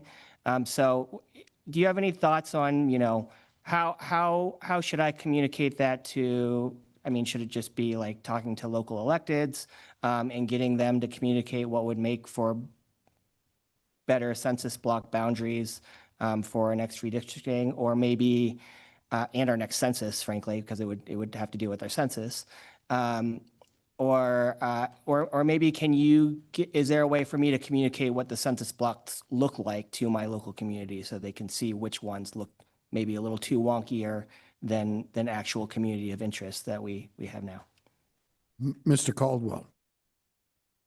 Mr. Chairman, Representative Yen, I would say there's a couple of ways to answer that. The first is that you're completely right that many of the rural counties are they're much bigger the rural census blocks are much bigger. And that's simply by virtue of how spread out the population is within those areas. And you see that in pretty much every state, anytime there are rural areas, just by virtue of there not being as much there, the geographic spaces are larger. And in many ways, this is a good thing, because if you have a small population and that's spread out over a wide area, if you split it up too much, you could create an opportunity to identify individual people within that geographic space. So there are some benefits to having this wide space, but at the same time, it is also important to ensure that people are being effectively represented, and that if there is a necessity to split certain areas up, that they do so. I will say that I believe it's often the county clerks that are a bit more aware of any pressing issues that they might have with how those census blocks have been generated. I did reach out to the County Clerks Association of Wyoming to see if there were any issues, and I didn't get anything back, but that's common. I think in a lot of states, especially when it's this early in the process, they haven't reported any issues yet. But that said, it's still a public process. And if there are any pressing issues, I haven't submitted the data for all of the counties. So it is something that I would certainly be able to hear feedback on, or I'm sure one of the county clerks would be able to field some of that as well. But I think at the end of the day, just being able to communicate to constituents just how that process works at all could be really helpful. Many of the training materials for the redistricting data program are actually available online. So they are publicly available for anyone who wants to learn more about that process. So that's kind of, I guess that's the answer that I could provide at this time, just given how early it is in the process. Representative Yen, follow up? Yeah, Mr. Chairman, just for the public's edification, the census blocks are the smallest building blocks that we can make districts out of, whether it's a legislative or congressional district. And so the shapes of those districts are defined by the census, not by us. And so when we do redistricting after the census, we have to build it out of these already defined shapes. And some of those shapes can be really quite large. And so now's our opportunity to, if we need to provide feedback on shifting some of those shapes around, especially as developments happen in each of our communities, that's the time that it makes sense to do that. Thank you, Representative Yen. Representative Johnson. Thank you, Mr. Chairman. Mr. Caldwell, slides 8 and 9 are in my district. Can you explain those to me? I'm having a hard time understanding you. It's the acoustics in the room or something, but you're showing part of my district here. Explain slides 8 and 9 to me. Thank you. Go ahead, Mr. Caldwell. And it is true, the acoustics are a little extra challenging, especially with your presentation. I'm not quite sure why. Maybe if you got a little closer. Thank you. I'll move the computer closer. Mr. Chairman, Representative Johnson, yeah, just to explain this one a little bit more. So to reiterate, the way that it works is I am provided the data used by the census to generate prototype block boundaries. And so these are not final block boundaries, they're prototypes. And the way that those prototype block boundaries are generated is it's through a number of factors, but I guess the short version is that there are certain linear features that are considered a priority. These would be things like major highways, big rivers, or major legal boundaries that are important to separate certain spaces. And so these are automatically considered strong candidates to be block boundaries. But then there are a number of places where there are linear features, but it's not entirely sure if they should be block boundaries, and it's just not really clear. And then there are other places where there are roads that definitely exist that should be block boundaries or probably should be block boundaries, but they're just not recorded in the census data yet. And so in this specific example, this is a neighborhood in Northern Cheyenne that have a bunch of roads, and there are houses connecting the roads to each other, but the Census Bureau just didn't have that data yet. So all I did is I added the road data to that GIS data set, and then I put flags on them to indicate my suggestion that they become block boundaries. And so if you look in slide 8, those brown lines, those are mostly roads that didn't exist in the GIS data set, but they exist in reality. And so just to have a little bit more accuracy and just a little bit more clarity, I added those to the system. And then I added what you see in blue. Those are flags that are telling the Census Bureau that I think, or I suggest, that they should be block boundaries. And so that's all we're doing here. You have that large yellow space is one big block boundary. And so that's kind of to Representative Yen's point earlier, that sometimes you have these really big block boundaries that can make redistricting a bit of a challenge. But here what you're basically doing is you're doing the GIS equivalent of breaking a 20. You still have the 20, but you've separated it into more divisible parts that just make the redistricting process a little bit easier. So nothing's gone, it's just a little bit easier to use in the years to come. Would it be fair to say that you're kind of making it potentially more fine-grained so that we wouldn't be stuck with larger boundaries? When we redistrict, we'd be able to potentially have kind of a finer brush for drawing the boundaries. Would that be fair, Mr. Caldwell? Mr. Chairman, that's entirely correct. And the reason it's useful is, again, you haven't taken anything away. So at this, throughout the work that I've done in the block boundary suggestion project, I don't recall ever making any changes that would alter the overall composition of any of the legislative districts. Most of that work has just been looking at areas like these that are missing data, or they have data, but it's just inaccurate in some way. And so by doing this, it's just giving the state more opportunity to make even stronger legislative districts. Ultimately, the districts could end up just being exactly the same. But because of these kinds of changes, it's because the state has chosen to do so. It's not because they have to. Anybody else? Representative Johnson? Thank you. Thank you, Mr. Chairman. I understand this is, you're just using my district as a representation because it is so chopped up and difficult to follow. And you want to make it a little more easy to follow. And thank you for that. Thank you, Mr. Chairman. Thank you. Any other questions for Mr. Caldwell?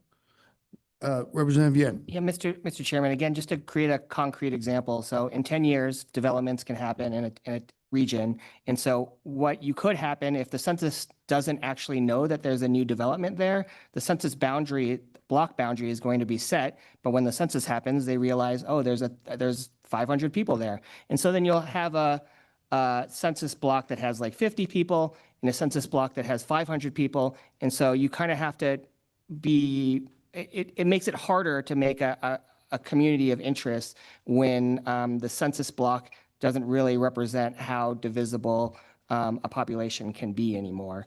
And so you end up with this large census block that has 500 people, and then you can't swap it with anything else to fit a more contiguous shape. So just putting more data, I mean, all of this is basically providing the census with more data so we can have more reasonable census blocks when the census actually comes around.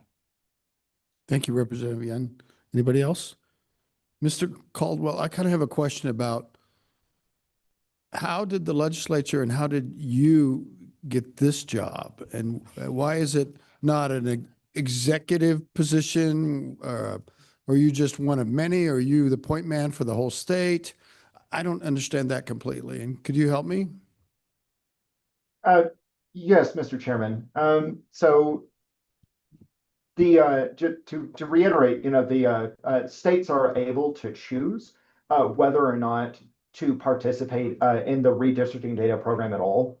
But for the states that do, those states choose a nonpartisan liaison to fulfill this role. So my understanding is that would mean they're well, in any case, they're approved by the governor and legislative leadership. If I remember correctly, the way it happened specifically was that the director had reached out to my division, indicating if any of us would be available to perform this task. And I have GIS experience from my master's program. And so it seemed that I would be able to do it. And so I offered to do it, and now I'm doing it. And since then, I've just gotten regular updates from the Census Bureau.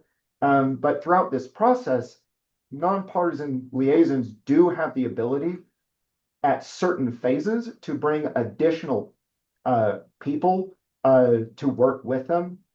Personally, I've just been doing this by myself, though I have reached out to a couple of parties just to see if they did have any comments or if there were any concerns.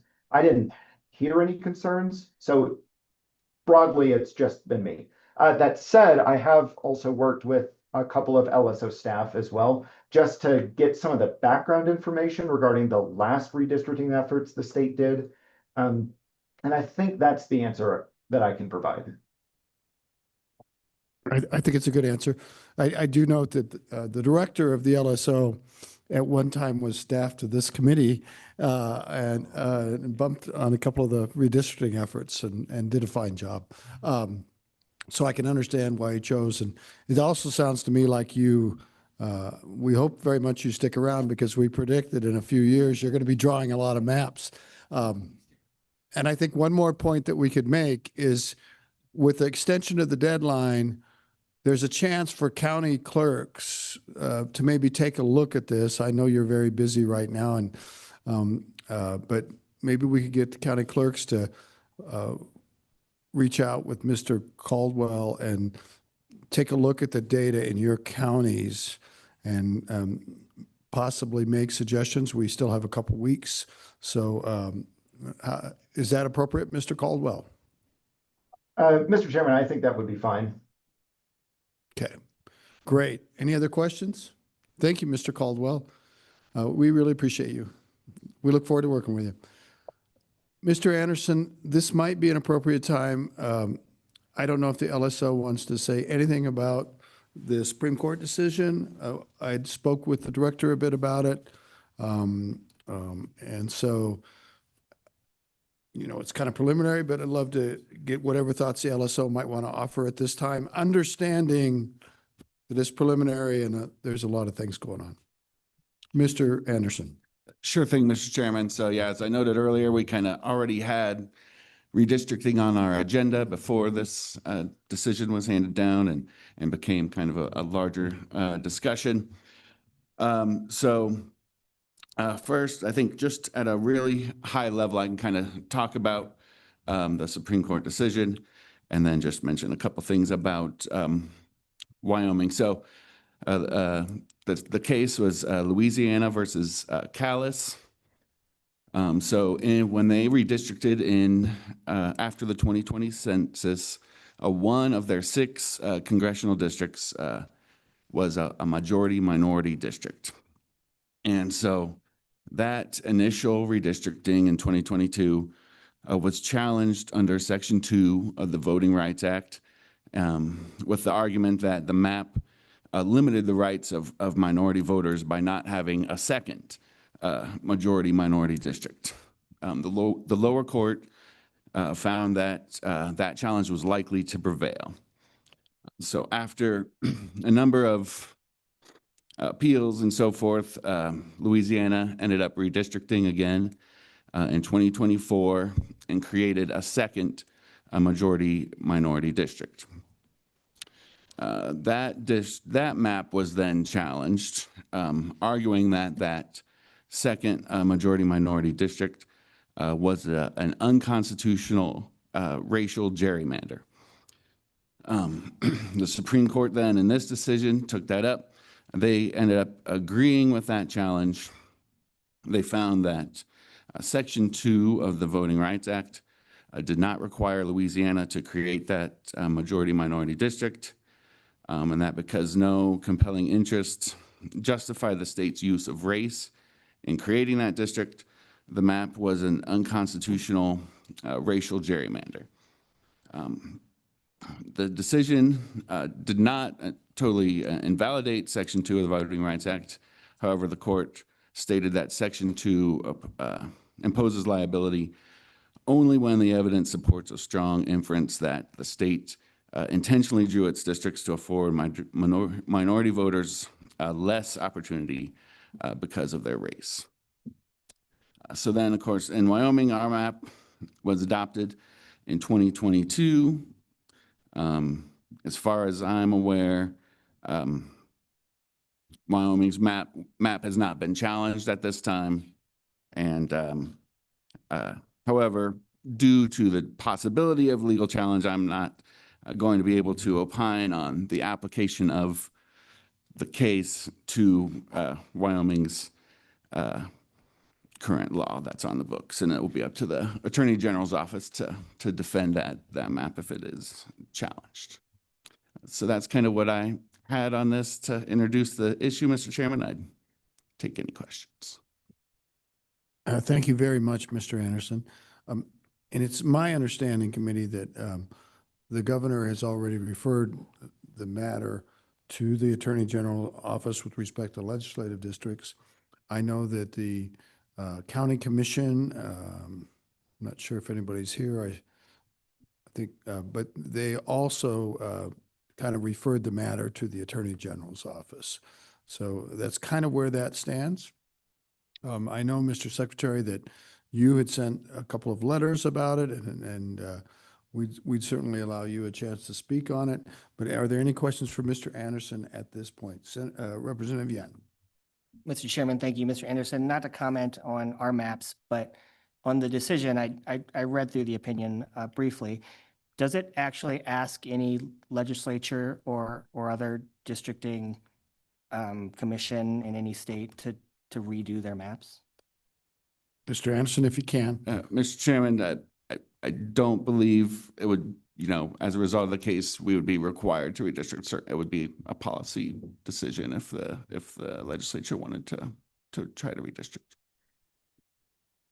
And I think an important consideration in all of this, you guys, is it was in relation to congressional districts. I'm not saying at a time when congressional district makeup is very important in the upcoming election. The same principles would potentially apply. I'm not saying they do, but they could potentially apply to legislative districts, but there's not quite the urgency with respect to the legislative districts that we have with this impending national election, with control of both houses. I mean, just huge things. We don't quite have that. But anyway, that's my 2 cents worth. We have public that wants to offer testimony and others, and Senator Boner. Thank you, Mr. Chair. I know this is very initial, but obviously the only majority minority district we have here is in Fremont County, dealing with the Native American population, which I'm wondering how we look at that when there's also a separate political entity, which are the tribal nations on the reservation. Is it possible that, I know when we went through redistricting last time, everybody was concerned about, was Lander being kept whole, as Douglas being kept whole as a political entity, as a municipality? Would there be a separate argument outside of the race-based analysis for, say, the tribes as a political entity having their own representation? Or is that just completely have nothing to do with the decision that we heard? I think it's an excellent question. I don't know if Mr. Anderson wants to weigh in or not. Mr. Chairman, yeah, We won't hold you to it. I think certainly there are potential distinctions between Wyoming's redistricting and Louisiana's redistricting, and how a court may or may not consider those. Again, I think would be a question, that some arguments that the Attorney General may be making if this were to be challenged. Yeah, we're not going to be able to pin our own staff down for legal opinion on matters that everybody realizes are going to end up in the Attorney General's office, and he's done a great job. But there will be others in the room that might want to weigh in on that in public comment. Anything else for Mr. Anderson? Great job, Mr. Anderson. Understand, Mr. Secretary, do you want to touch base on this?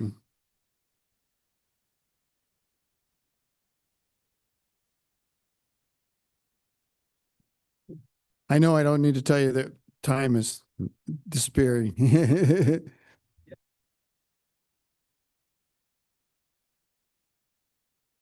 Important issue though, so I appreciate the opportunity to speak on it. We have a couple slides here, and while Mr. Rubino's bringing it up, I think Louisiana v. Calais is a landmark decision, very important decision, and that is what was the impetus for these 2 letters that I sent to the Fremont County Commission and then the legislature, the governor. May 12th, and I also CC'd the Joint Corporations Committee, so you were CC'd on it. May 12th was the letter to the Fremont County Commission, and it's very important to get a little background on this. Fremont County is the only one of 23 counties that has county commission districts. County commissioners are not elected at large, and these districts emanate from a series of decisions decades ago, and it had to do with the Voting Rights Act. And that test is further elucidated / changed after Louisiana v. Calais. And in this letter, I made clear that with the Supreme Court's ruling, it is clear the drawing districts based on race is squarely unconstitutional in a blatant violation of the 14th Amendment. Given the Fremont County Commission is the only county commission which is drawn into districts with consideration of race, I believe the commission's existing electoral boundaries are in violation of the Clay decision and the United States Constitution. And so I really think the Fremont County Commission situation needs to be addressed. Now, we can talk about what the manner and method of that is. I do think it would require a motion of the county commission in terms of their districting at this time. But I do think that there's real legal challenges if/when it's challenged. And that was the point of the letter on May 12th. Go to the next slide on there. May 13th was the letter that you were CC'd on, which is having to do with House District 33 and then the corresponding Senate district, and the concern there regarding Wyoming's 2022 legislative redistricting legislation, in which the legislature gave consideration to race in drawing House District 33 in Fremont County. So I wanted to bring that to your attention. By CCing you on that, I think the governor needs to provide a path forward here on how he's going to address compliance with Calais sooner rather than later. And that's why the letter is addressed to him.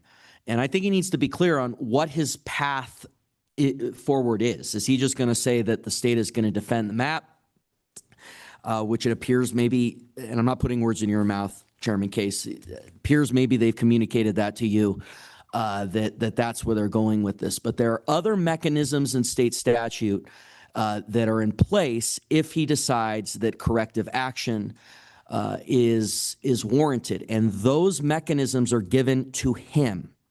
That's why the letter is addressed to him. Although, May I clear up?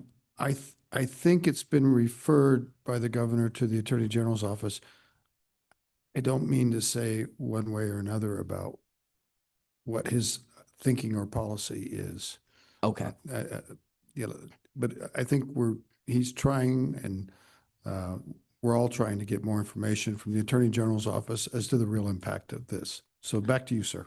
Thank you for that clarification, Mr. Chairman. I think I was elucidating some tea leaves when you were talking about defending the current map and the AG preparing for a defense of the current map. And I think what you're saying is more what we had heard, which is that he's referred it to the AG for analysis. Mr. Secretary, if I said that, I certainly didn't mean to. I don't recall that exactly, but it has been referred to the Attorney General's office, is my understanding. And also similarly, the Fremont County Commission has sent a letter to the Attorney General's office, is my understanding. Thank you, Mr. Chairman. And, to put a little more meat on that, again, the governor is given this capacity to make a decision here. If you look at Title 22 in the Wyoming State Constitution on whether he wants to try to take corrective action on this map or whether he's deciding to try to defend the map in court. And that decision really rests with him when you look at the Wyoming State Constitution and state law. And that's why I wanted to send this letter, because this period had elapsed and we had yet to hear any direction. Now, I am glad that I think that he's thinking about it more now, and it has been a source of discussion with the Wyoming Attorney General. So we're going to continue to monitor that. Again, there's kind of two different things here. You've got the commissioner situation in Fremont County, where you have the only one of the 23 counties in Wyoming where you have district-based districts which come out of a series of decisions around the Voting Rights Act that are decades ago that now has been changed. And so that's one situation which has a different fact pattern, although it's a similar sort of situation to the legislative deal. And so it's two different boxes here. That's why it's two different letters: Fremont County Commission and then legislature. And so I think this really needs to be addressed. It's very clear with the ruling that drawing districts based on race is squarely unconstitutional. Okay, questions for the Secretary? I just, before we begin, I want to point out there hasn't been a legal challenge. No one has filed suit against the state or the county moving forward your theory that they're unconstitutional. I just point that out, and we'll have more discussion about that. But we're not going to settle all this here, you guys. This is not going to be settled in this forum. We're not the county commission, so we don't have a thing to do about that. And we could pass a law when we get to the legislature in January and make them do something if we wanted to. We could propose a bill to redistrict as a committee, but we have no power. We're just a committee. So let's remember that nothing is going to happen right immediately. And if someone files a lawsuit, that's going to proceed on its own manner. With that preface, I'll go to Representative Yen and then Senator Landon. Mr. Chairman, thank you. Mr. Secretary, so County Commission, expressly in statute, they're allowed to be districts or at large or a hybrid. You could have like one at large and a couple of districts, or however you want. So I have no interest in changing that statute, nor do I have any interest in telling the County Commission what they have to or have to not do. What I'm curious about, especially with the legislative district, is again, there's no call in Calais to actually look at all of our districts. I mean, we can just assume it's constitutional because we passed it, because that's what we do as a legislature. And if someone thinks it's unconstitutional, they have the court as the jurisdiction to decide whether it's not constitutional. So I guess my question to you, when writing this letter, do you have intimate knowledge of a challenge? Are you going to be challenging our districts? Why do you think that we need to look at it when we aren't being called to look at it except by you right now? Mr. Secretary. Mr. Chairman, and I think this is a really important thing to elucidate, because it gets to your earlier question and it gets to the way our legal system works, right? Calais was challenging the Louisiana congressional districts, and the Supreme Court ruled with respect to that challenge in a narrowly tailored fashion in directing the Louisiana legislature to fix their districts. But then, because we operate under a system of precedent, P-R-E-C, with C, then it sort of called for this analysis from other legislatures, if they opted into it for the previous redistricting, to fix their districts according to that ruling. And that's what many legislatures have done with respect to their congressional districts. Now, that's something that either the governor or you as a legislature could opt into. Now, I was writing this letter, not hearing anything about this over the first couple of weeks after Calais, saying, look, I wanted to bring this to your attention as the chief election official of the state of Wyoming and the precedential effect of this ruling with respect to the 2022 redistricting process.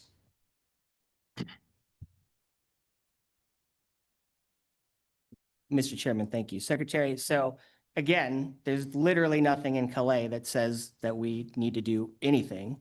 I get that other legislatures have done things. That's their own prerogative.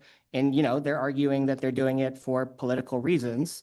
I'm asking you why you think we should take action. What do you think we should do? And are you doing it because you think that there is a lawsuit coming? Are you going to sue? I'd be interested if you have intimate knowledge of a lawsuit incoming. Thank you, Representative Yen. Hey, everybody. This is a hot topic. It's extra hot in Fremont County. It's extra hot this year. So appreciate the good brains at the table, and I appreciate the passion. Let's just try to keep it at a real civil level. Thank you to you, Mr. Secretary. Thanks, Mr. Chairman. Appreciate that. I think we're fine. This is an important discussion point and high stakes, and appreciate the discussion on it. So first of all, again, a legal case, it was with respect, a legal case is brought in a narrowly tailored situation with Louisiana, but the precedential effects apply everywhere.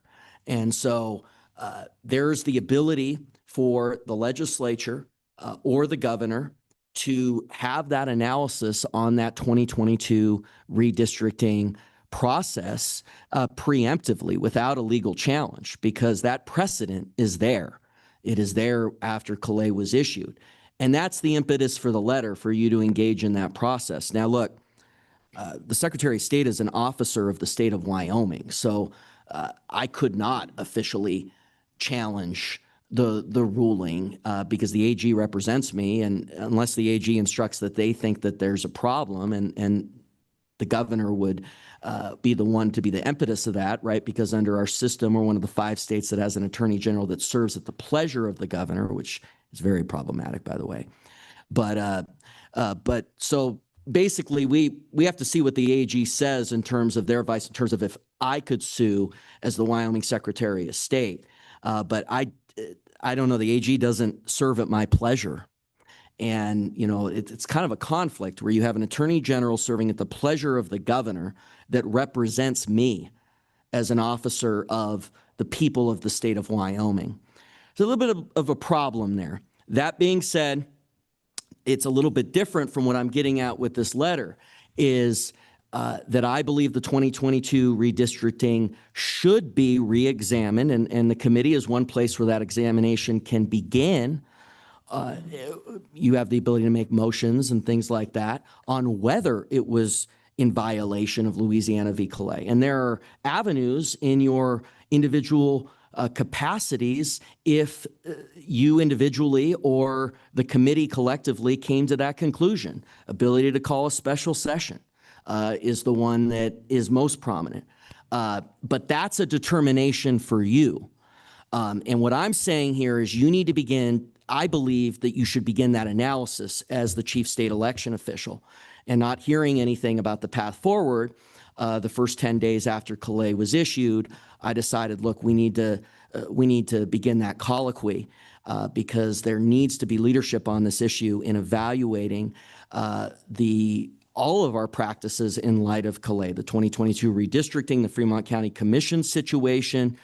And again, the Fremont County Commission situation, while the statute allows for an at-large selection for the commissioners as well as a district-based selection, the impetus, and the articles around this have brought that out, was a series of cases. The impetus for the Fremont County Commission being ordered by a judge to do a district-based process was all driven by Section 2 of the Voting Rights Act, sections that were totally changed in terms of its interpretation with Louisiana v. Calais. So the impetus for the district-based process was not a motion of the county commission. It was actually an order of a judge, and that analysis totally was upended by Louisiana v. Calais, just to go back to that issue. So again, you got 2 different things going here.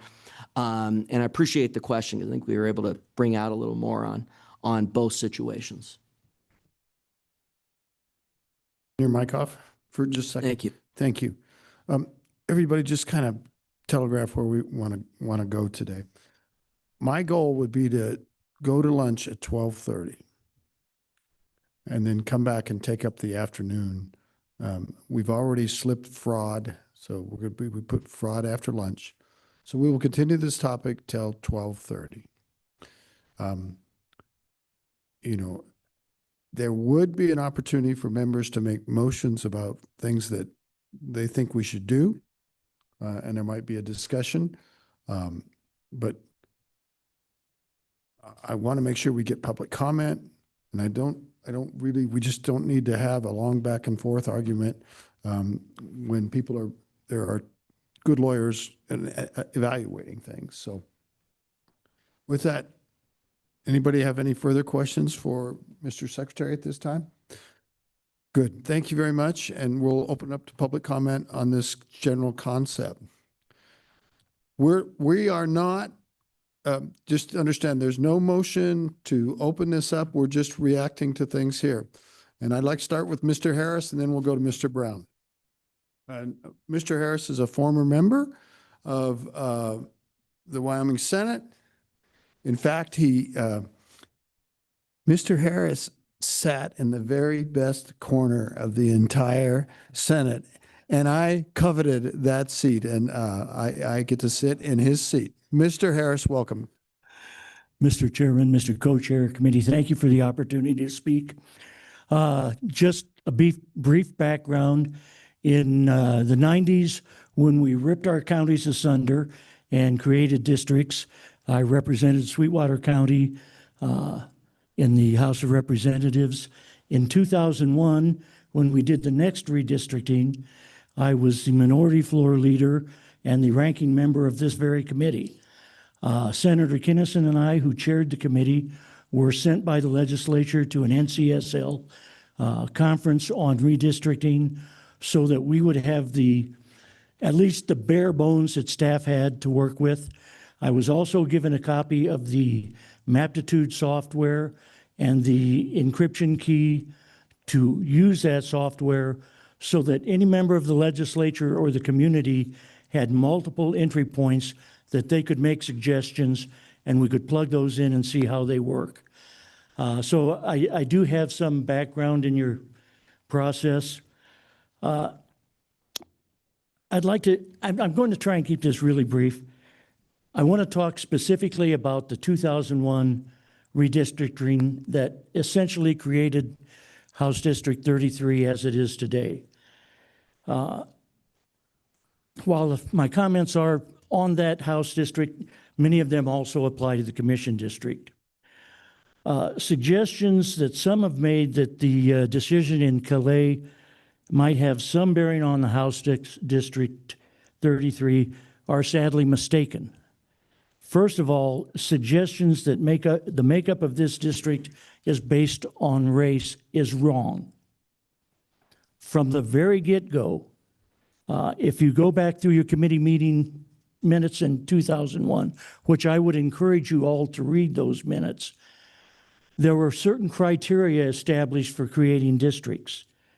The first criteria that was established was districts should be continuous, compact, and reflect a community of interest. House District 33 represents a community of interest. The Wind River Reservation is a community of interest. I live on the reservation. I have family that lives on the reservation. Anything that affects the reservation affects me, and I am not a enrolled tribal member. So it is not based on race and never was. So the fact that this might somehow be just for a particular race, and I should clarify also, both Congress and the courts have established that sovereign tribal nations are not a race. They are probably more accurately a parapolitical organization, much as our Republican and Democratic parties are. And the courts have upheld the fact that you can gerrymander to protect political parties. So the reservation is no different in redistricting than your political parties are. And I am not an attorney, so I'm not hampered in my opining. Never stopped me anyway, to be honest, but Calais narrowed the use of race in districting. It did not eliminate it. And if I can, I'd like to read one of Justice Alito's comments. Justice Alito made it clear that the court's majority believed that any use of race in considering the composition of voting districts needed to meet the court's most demanding test, strict scrutiny. In this instance, Alito said the test required remediating specific identified instances of past discrimination. He also stated that the court's majority decision in Calais did not conflict with Thornburg v. Gingles, which is from, I think, 1986, where the justices affirmed that race can be considered. So to suggest that this very narrow decision has this broad brush that requires you to take some immediate action is not quite accurate. And again, this district is based on community of interest. and always has been. And so I hope that as you move forward, you will consider that community of interest. And I'd be happy to try and answer any of your questions. As I say, the minutes, we had about 12 meetings in 2000, from January or February of 2001 to January of 2002, just on redistricting. We had them all over the state, video conferencing, extensive input from county clerks, other legislators, the public. It was a grueling process, but it was well worth it. And I think the end result can always be massaged and made better because that's how legislation works. But I think it was a good product, and I think it's been dealt with well since then. So if you have any questions, I'd be happy to try and answer them.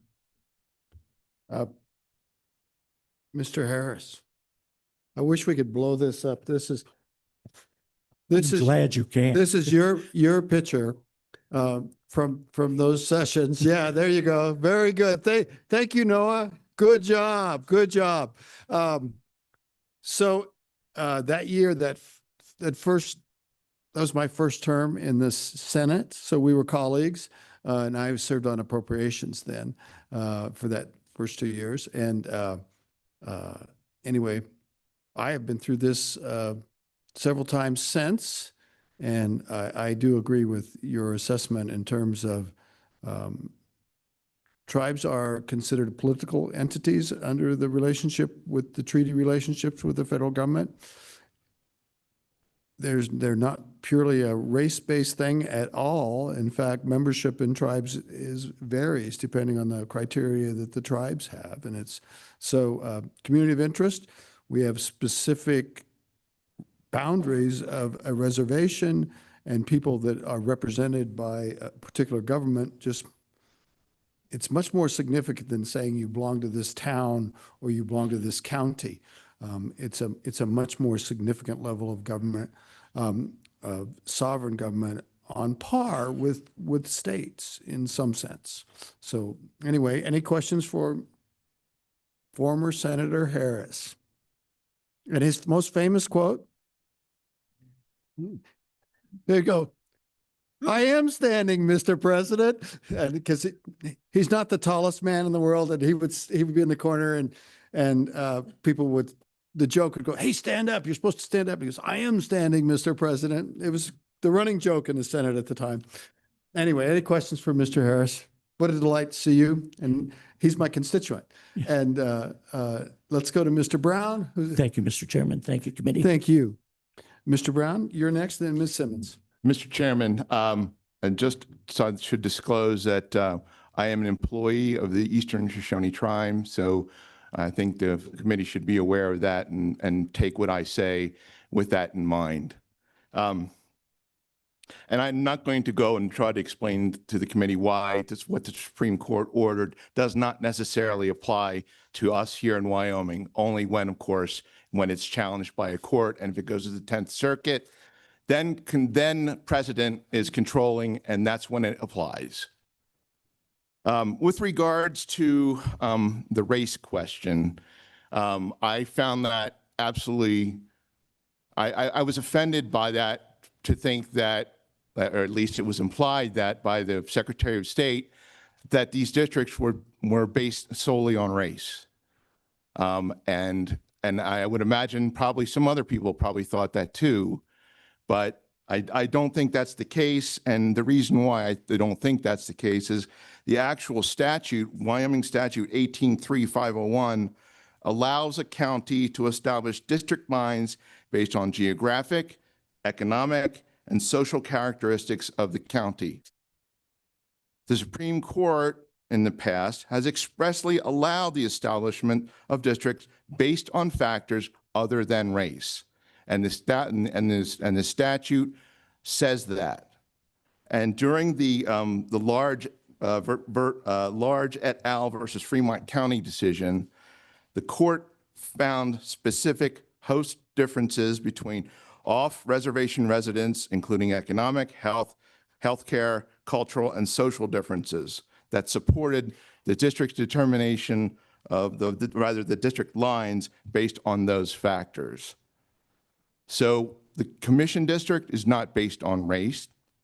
And I have a real difficulty in saying that House District 33 was based on race. I am a member, I do not live on the reservation, but I do live in House District 33. I live in Red Canyon. I have never thought that I was not represented because I was a white guy south of Lander. So I categorically deny that this is a race thing. It's not, and I would appreciate it if we stopped thinking of it as that way. Thank you, Mr. Chairman. Thank you very much, Mr. Brown. Questions for Mr. Brown?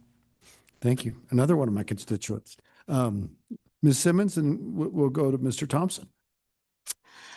Gail Simmons, in this case, I've been asked by the League of Women Voters of Wyoming to read a letter. The League of Women Voters of Wyoming is troubled by a letter from Secretary of State Gray to the members of the Fremont County Board of Commissioners, directing them to restructure the board to accommodate a federal congressional redistricting case. That case appears to lack any application to Fremont or any other county in Wyoming. Title 18 of Wyoming statutes governs the composition of county boards of commissioners in Wyoming, including the power of voters to increase the number from 3 to 5. The statute provides that a county which adopts a 5-member board structure can establish residence districts. Fremont County is districted to comply with a court decision, and its structure has its own separate subsection K of Wyoming Statute 18-3501. The statute makes no reference to the Secretary of State. The Secretary's office has a role in the administration of elections, but not with commissioners. We believe the Fremont County Board of Commissioners should ignore this overreach. Thank you very much, Ms. Simmons. Questions for Ms. Simmons? Appreciate it. Mr. Thompson, this is old home week is what this is. Former chairman of the Fremont County Commission, Doug Thompson. Yes, I am Doug Thompson. I served 16 years as a county commissioner here. I served it representing 5 districts at large, and I served it during under the district plan. I was one of the main defendants in this case. I testified for hours at the federal court. And I can say, pardon me, Mr. Brown, it was based on race. Now, I'm not going to say race only. There was plenty of window dressing put in there, but it was race-based. And if you read the transcripts, you will see that. The complaint from the plaintiffs was that a Native American tribal member could not get elected in this county. And something that's been totally devoid of all the opining in this county is the fact that Kaja Whiteman was elected previous to this. She was a Native American. She wasn't one of the 2 tribes that are out there, but she lived there. She was married to a Northern Arapaho, and she served the county commission excellently under both hats, at large and districts. The big difference I saw there, the plaintiff said they couldn't get elected, but when they were testified in court, their campaign tactics were horrible. They handed out a card down at the local bar on the reservation. Kaja Whiteman campaigned throughout the county, Pavilion, Jeffrey City. She knew the issues, she studied them. So there was a big difference proved in court or testified in court. So the judge ignored that, and there was a number of things. Now, I want to say, and I agree, there's 2 boxes here. There's the legislative districting, and then there's the county districting. My counsel for all who will listen is take your time. Don't jump one way or the other. Don't say no districts. Don't say at large. Don't do either one, because this is a complex issue. I'm not going to say that it will be litigated. It could be, but there's a number of issues, and the county commission does have the ability to redraw the districts. Some of the things we provided were to the ACLU when they litigated this was 4 at-large districts and 1 majority minority district. We said, hey, okay, we'll go that way. They didn't want to do that. They wanted their agenda was to have 5 separate districts. I would address, a lot of people think that the county commission gets to tell tribal government what to do. No, we have always respected the sovereign authority on the reservation as being the general council and the business council. We never tried to invade their authority, overrule, fight it in any way. We did try and set up working groups to address roads, drug use, number of services out there. We did that. And I don't want this to be perceived as I hate those people, because I can look behind me and see some guys that happen to be Native American that I've worked with on a number of issues. So I don't want to be characterized in that fashion. I think this is an issue that needs to be well thought out. And since we're discussing redistricting, I think there are important issues that need to be considered. Thank you, Mr. Chairman. Thank you, Mr. Thompson. Any questions for Mr. Thompson? Thank you very much. Who's next? There you go. Hi, You got to turn that thing on and pull it close. I'm Darla Newell. I have lived in District 33 for over 40 years. And I have always, and I am not a tribal member. I live off the reservation, but I have, I guess I'm speaking today because I feel more represented today by my representative, Posey, than ever. And I've always felt represented in my district. I mean, our district is not only reservation, there are ranchers.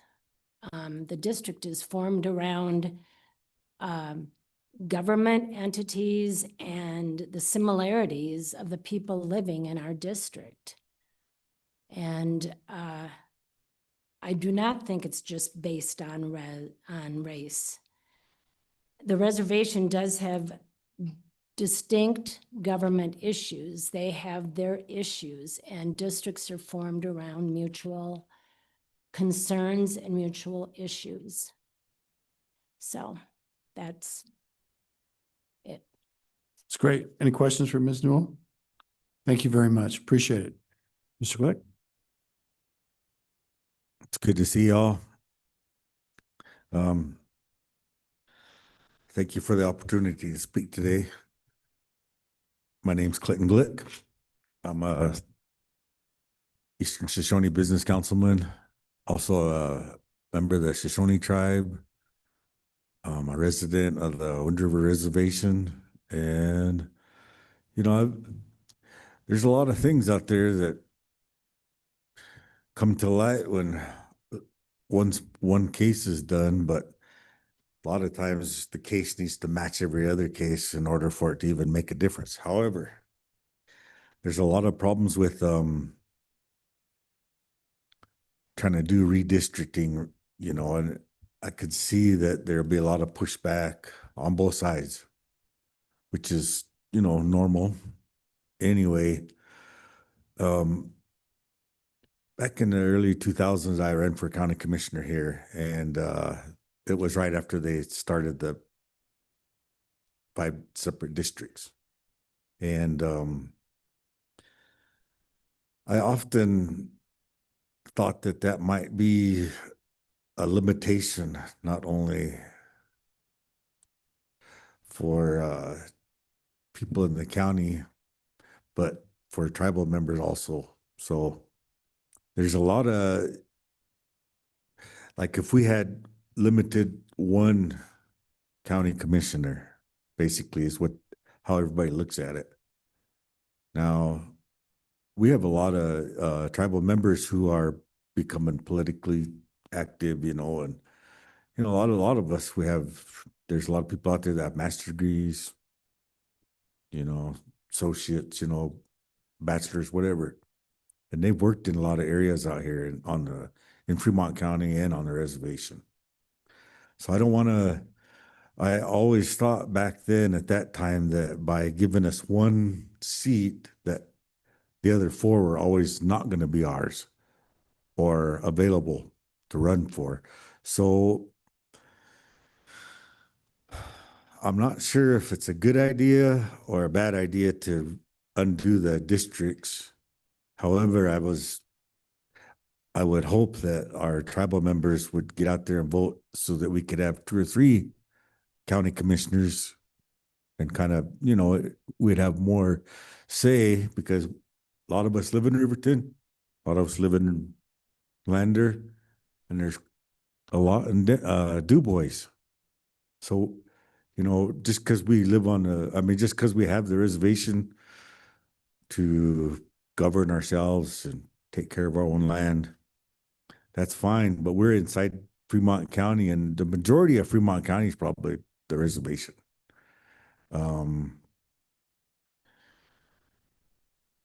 want to make sure that we're not limiting ourselves. So I could say that about the county one. Now the House district, that one there, I'm all for leaving it the way it is for the House District 33. There's, and when you look at a lot of the people that live under our irrigated acres on the reservation, there's 30% is fee, which is non-native land. So we need our representation out there too. But also those people that are non-native need their representation out there too. And I feel that Representative Posey has taken up the lead and addressed a lot of issues, not only for tribal members, but for the other members in our state. I'm glad that you're giving me the opportunity to discuss this. And I know it's going to take a long time to figure it out. I know, like Senator Case said, today's not the day to make a final decision. Myself, I would have to do a lot more research on how the county commissioners' seats are broken up, and if they are properly decided upon on population, and then the different, because there's a lot of us out there in rural. So, and there's some of us that are in a municipality setting. So we want to make sure that we're covering everybody, and we don't want one getting overrepresented than the other. And I know that's a tough thing to do, but in my opinion, I'd like to leave the House district the way it is. County commissioners, maybe not so much, because I'd like to see a lot more tribal members become county commissioners across Fremont County, since we're pretty close to being the biggest population. Thank you. Thank you, Mr. Glick. Any questions for Mr. Glick? Representative Yang? Mr. Chairman, thank you. So, Mr. Glick, I'm actually, I really want to leave the county commissioner stuff to the county. On the legislative district, I'm a little worried that if we do decide to move forward at all in changing these legislative districts, that we would open ourselves to a lawsuit that we would be diluting based on race specifically. Do you think that there'd likely be someone to bring forth a suit if we did change the House districts? Mr. Glick? There could be, and it wouldn't be myself, or, I can't speak for the whole tribe or nothing, but there could be somebody that would like to challenge that, and it could cause us a lot more harm in the long run than it would to leave it alone today. Thank you very much. Who was next? Yes, sir. I think you were next. Yes, sir. Name is Jesse Crispin, Northern Arapahoe Business Council. I'm good. Is that Shoshone and Arapahoe has always, had our issues, but we've all come together recently and we're working together more. And with this issue is that Northern Arapahoe did issue a statement opposing, this redistricting. And just like Mr. Glick says, is that we have that lack of representation. Is that Posey has been doing an excellent job. I was like, he has my support. But if it starts to be into the point where we're just going to be redistricting, and the Wind River Reservation takes up 70% of Fremont County, that means since majority of it is Eastern Shoshone and Northern Arapahoe, then you have the children that are show reps. Does that mean there's going to be more spots for them, more representation for them? And if that's how things going forward, yeah, more than likely is that somebody's going to see this as, basically basing it off race, and there could be a suit in the coming. I'm just putting that out there because we try to work with the state as much as possible, and that we listen. Is the same thing as that we hope it's reciprocated to us, that you guys are listening to us as well. That's why it's like, for us, redistricting now would be not a best idea right now. Is that because I remember a time when there was no representation for either tribe. Now that we got that established, now it's kind of like, not you guys, but now it's trying to be like shuffling up and switching to a different game. And it's just like, well, again, if it's switching up that much, then, some people are going to take it as, oh, look, is that we're finally getting our foothold, but now they're changing it up again to where we're going to lose it. So those are just my comments, is that if this is where it's heading, then, we would want more representation, seeing how Wind River Reservation does take up 70%. And like Mr. Glick says, is that it's not only Eastern Shoshone and Northern Arapahoe, we have other tribes, and we have non-natives on the reservation. So it's like, it's not based on race. And that's how we look at it. We just want to make our economy equitable, or make our economy good for our people. That's what we want. So that's how I feel about this redistricting, is that it's a terrible idea at this time.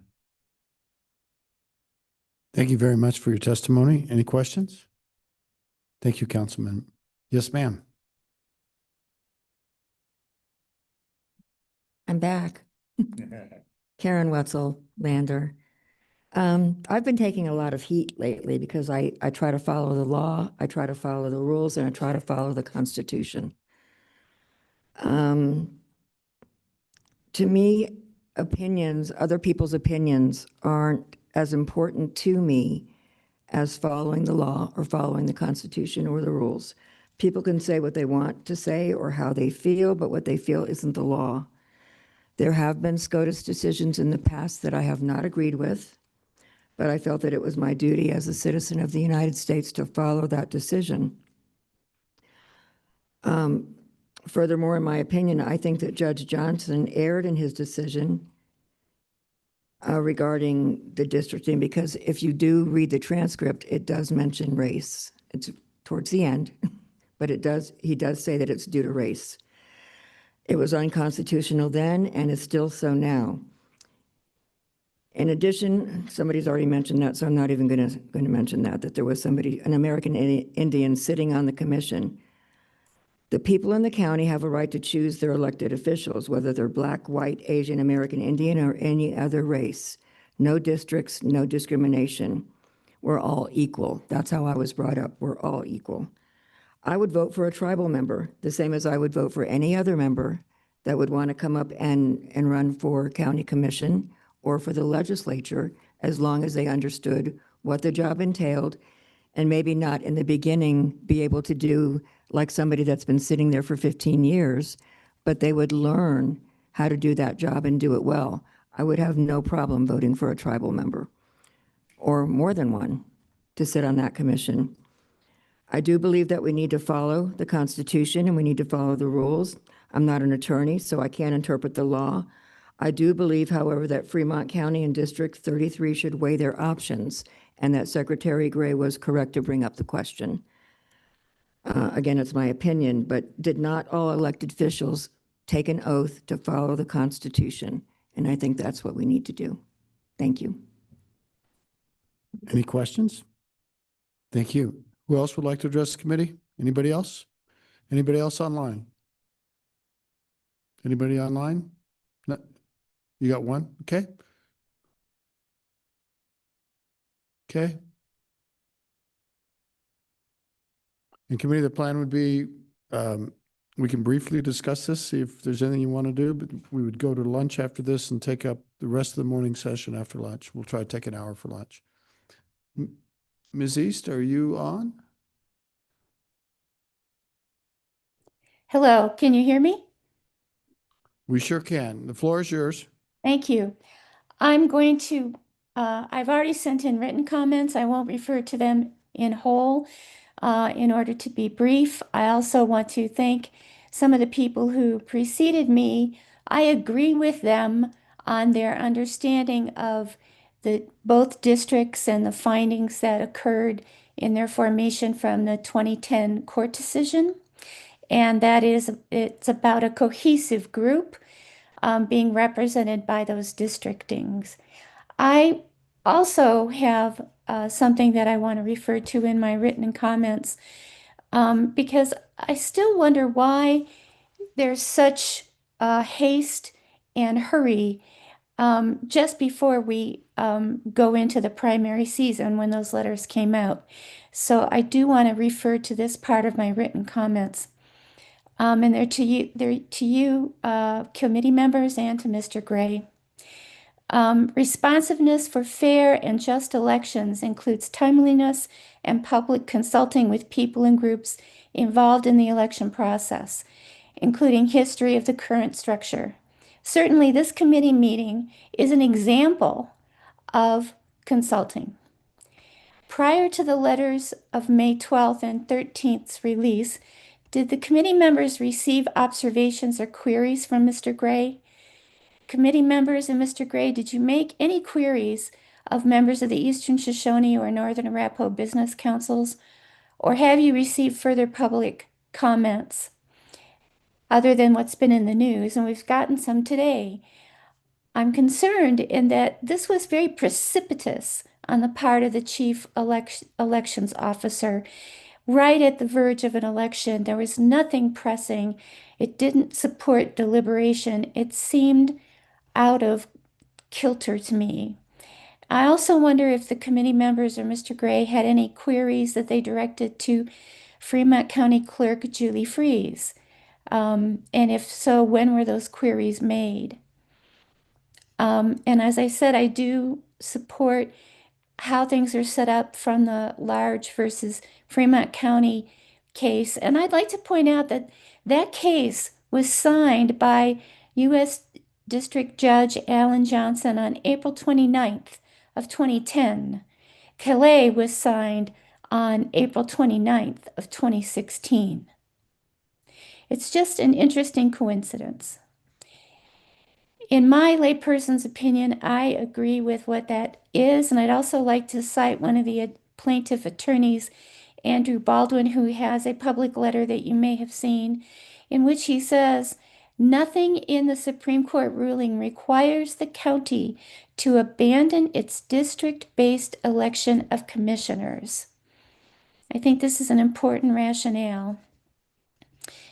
I also am curious, and if at some point the chief elections officer wants to answer this here or to me at another time, I would like to know why he chose this time in such haste, because there were no requirements, has already been noted, to make a change. And I just think that there's something pressing here that doesn't make sense to me, and I'd like to understand it. I do want to ask too that, one moment.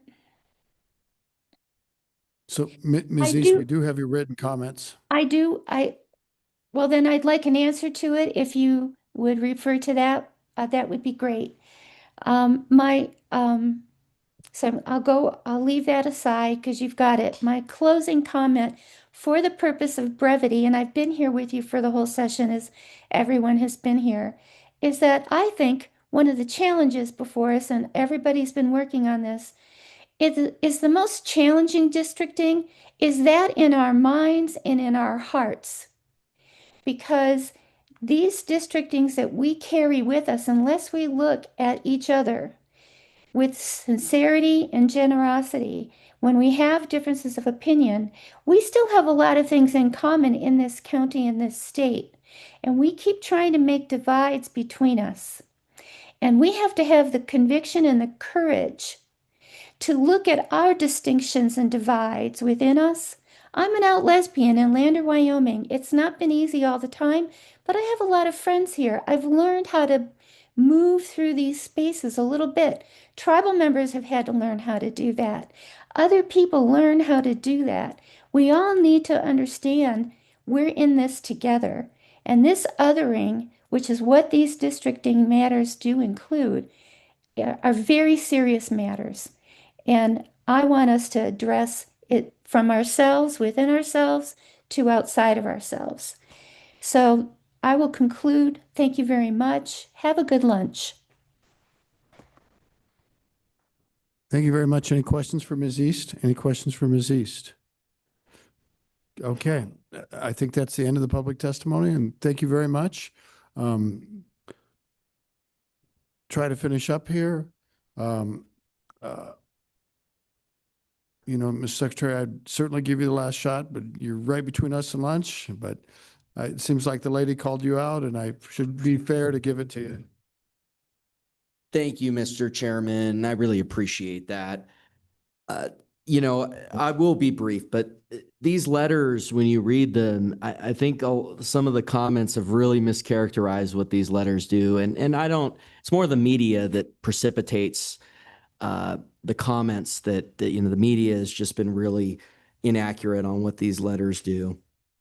They call for an examination in the Fremont County situation and also in the legislative situation to examine compliance with Calais. That's the bottom line. We have to follow the Constitution. That is basic and it's common sense, and that's what the letters call for. They're very different situations. The remedies or the ways to engage in that examination, which I'm calling remedies, are different for each situation. But that examination, I believe, needs to occur. And I don't think we should wait for a lawsuit to engage in the, thank you. I don't think we should wait for a lawsuit to engage in that examination. That's, I don't think, the way we should lead on this issue. So the other thing I want to clarify off of Representative Yin's comment, I don't believe I could, as Secretary of State, challenge the legislative map. I think I said that, but I just want to hit that on the nose. And we'll see if the AG, if as our counsel, he says that he believes that they're non-compliant with Calais, then I'm happy to be the plaintiff on that. But I believe he'd be representing the state in that capacity, and that's one of the problems with having an AG that serves at the pleasure of the governor. So that structural problem is coming out in this situation, as it has in other situations. But ultimately, I don't think I could challenge it as a. If I were to engage in that examination, which really the code and the Constitution says in the legislative situation, it would be the legislature, and I believe the legislature could help the Fremont County Commission in engaging that, as I could, and that's what my letter is an attempt to do. But frankly, they're perfect letters because they're asking the examination to begin, and I believe, as we've seen in other states, that examination has begun, and I believe that we should do that here in Wyoming as well. Thank you very much, sir. Appreciate it. Committee, it's um, we're open to do whatever we want as a committee by vote to recommend a policy. We could support the governor in his quest for an attorney general opinion. We could offer to dig into this more in future meetings. We could let it cook for a while and play into the next redistricting, which seems very appropriate to me. But I don't want you to feel that you can't express yourself here now and as to what to do going forward. I have obviously a vested interest. It's my own district, and you all know that. I would hope that we would think about this more and take our time. I certainly don't see the urgency, and I am persuaded that there are many other reasons for establishing districts that recognize Native American governments, population, culture, that are far, far removed from race. And in a very simple thing, Native American tribes establish their own criteria for membership. That membership is not necessarily race-based in the sense that you might think. There are tribes that just have to prove descendancy. There are tribes that require a particular blood quantum. So the actual characteristic that we call race in terms of genetic heritage varies across tribes. That's one of the reasons why I say that it's kind of a political determination in regards to membership in a certain sense. There's also the aspect that tribes are sovereign. They have their own government, and they have relationships with the federal government that are different than any other entity, certainly different than cities and towns do with respect to the state. So that's a consideration. So my recommendation would be take a deep breath for all of us to think about this, weigh it, have lots of public input. It took us a year or more to redistrict the state of Wyoming. What happened with House District 33 was paramount because of the majority-minority aspect, but it will affect every other district in the state. It's not a simple fix of one district because of the population mandate. So I hope we take a deep breath and wait this one out and keep continuing, but I'm open. Representative Yen? Mr. Chairman, thank you. So, members, I think the good chairman is correct. I mean, it will affect everything. One, to answer the secretary's letter directly, I examined Calais and I examined our maps and I find them to be in compliance. I don't think we need to do anything else there. I also don't think we need to lean on the executive branch to make a decision for us.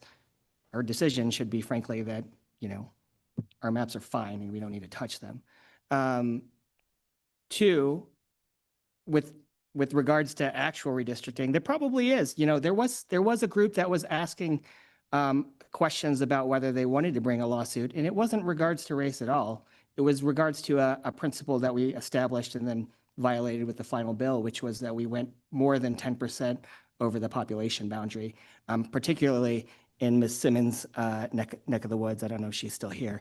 And so, that doesn't mean we need to open up and make a new redistricting bill now for that either. And I wouldn't want to, because it would be, it wouldn't help anybody, frankly.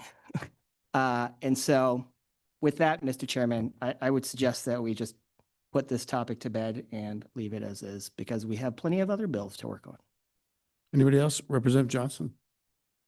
Thank you, Mr. Chairman. I would tend to agree with my colleague from the other side of the aisle that we need to just let this go. We're in the 1991, the federal courts have told us that we cannot have senators in Weston County, Niobrara, and we're not following our Constitution. So I think we'd be better off to not poke the dog, the sleeping dog, and just let it go. And somehow say that we agree with the districting that,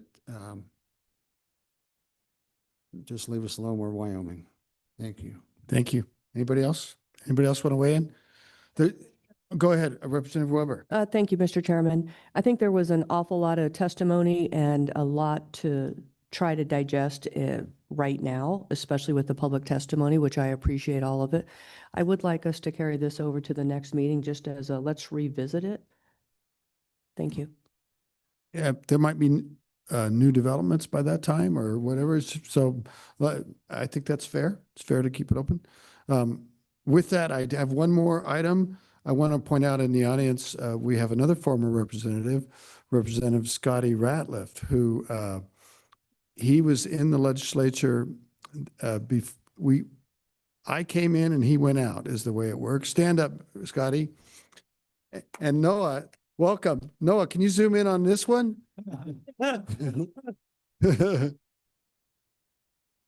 Yeah. And anyway, it's good to have you there. And we also recognize that Representative Posey is here and Representative Posey, former Councilman Posey. All three of you, kudos to you. Thank you very much. Let's take an hour for lunch, come back at 2 o'clock. And we're just going to pick up the schedule.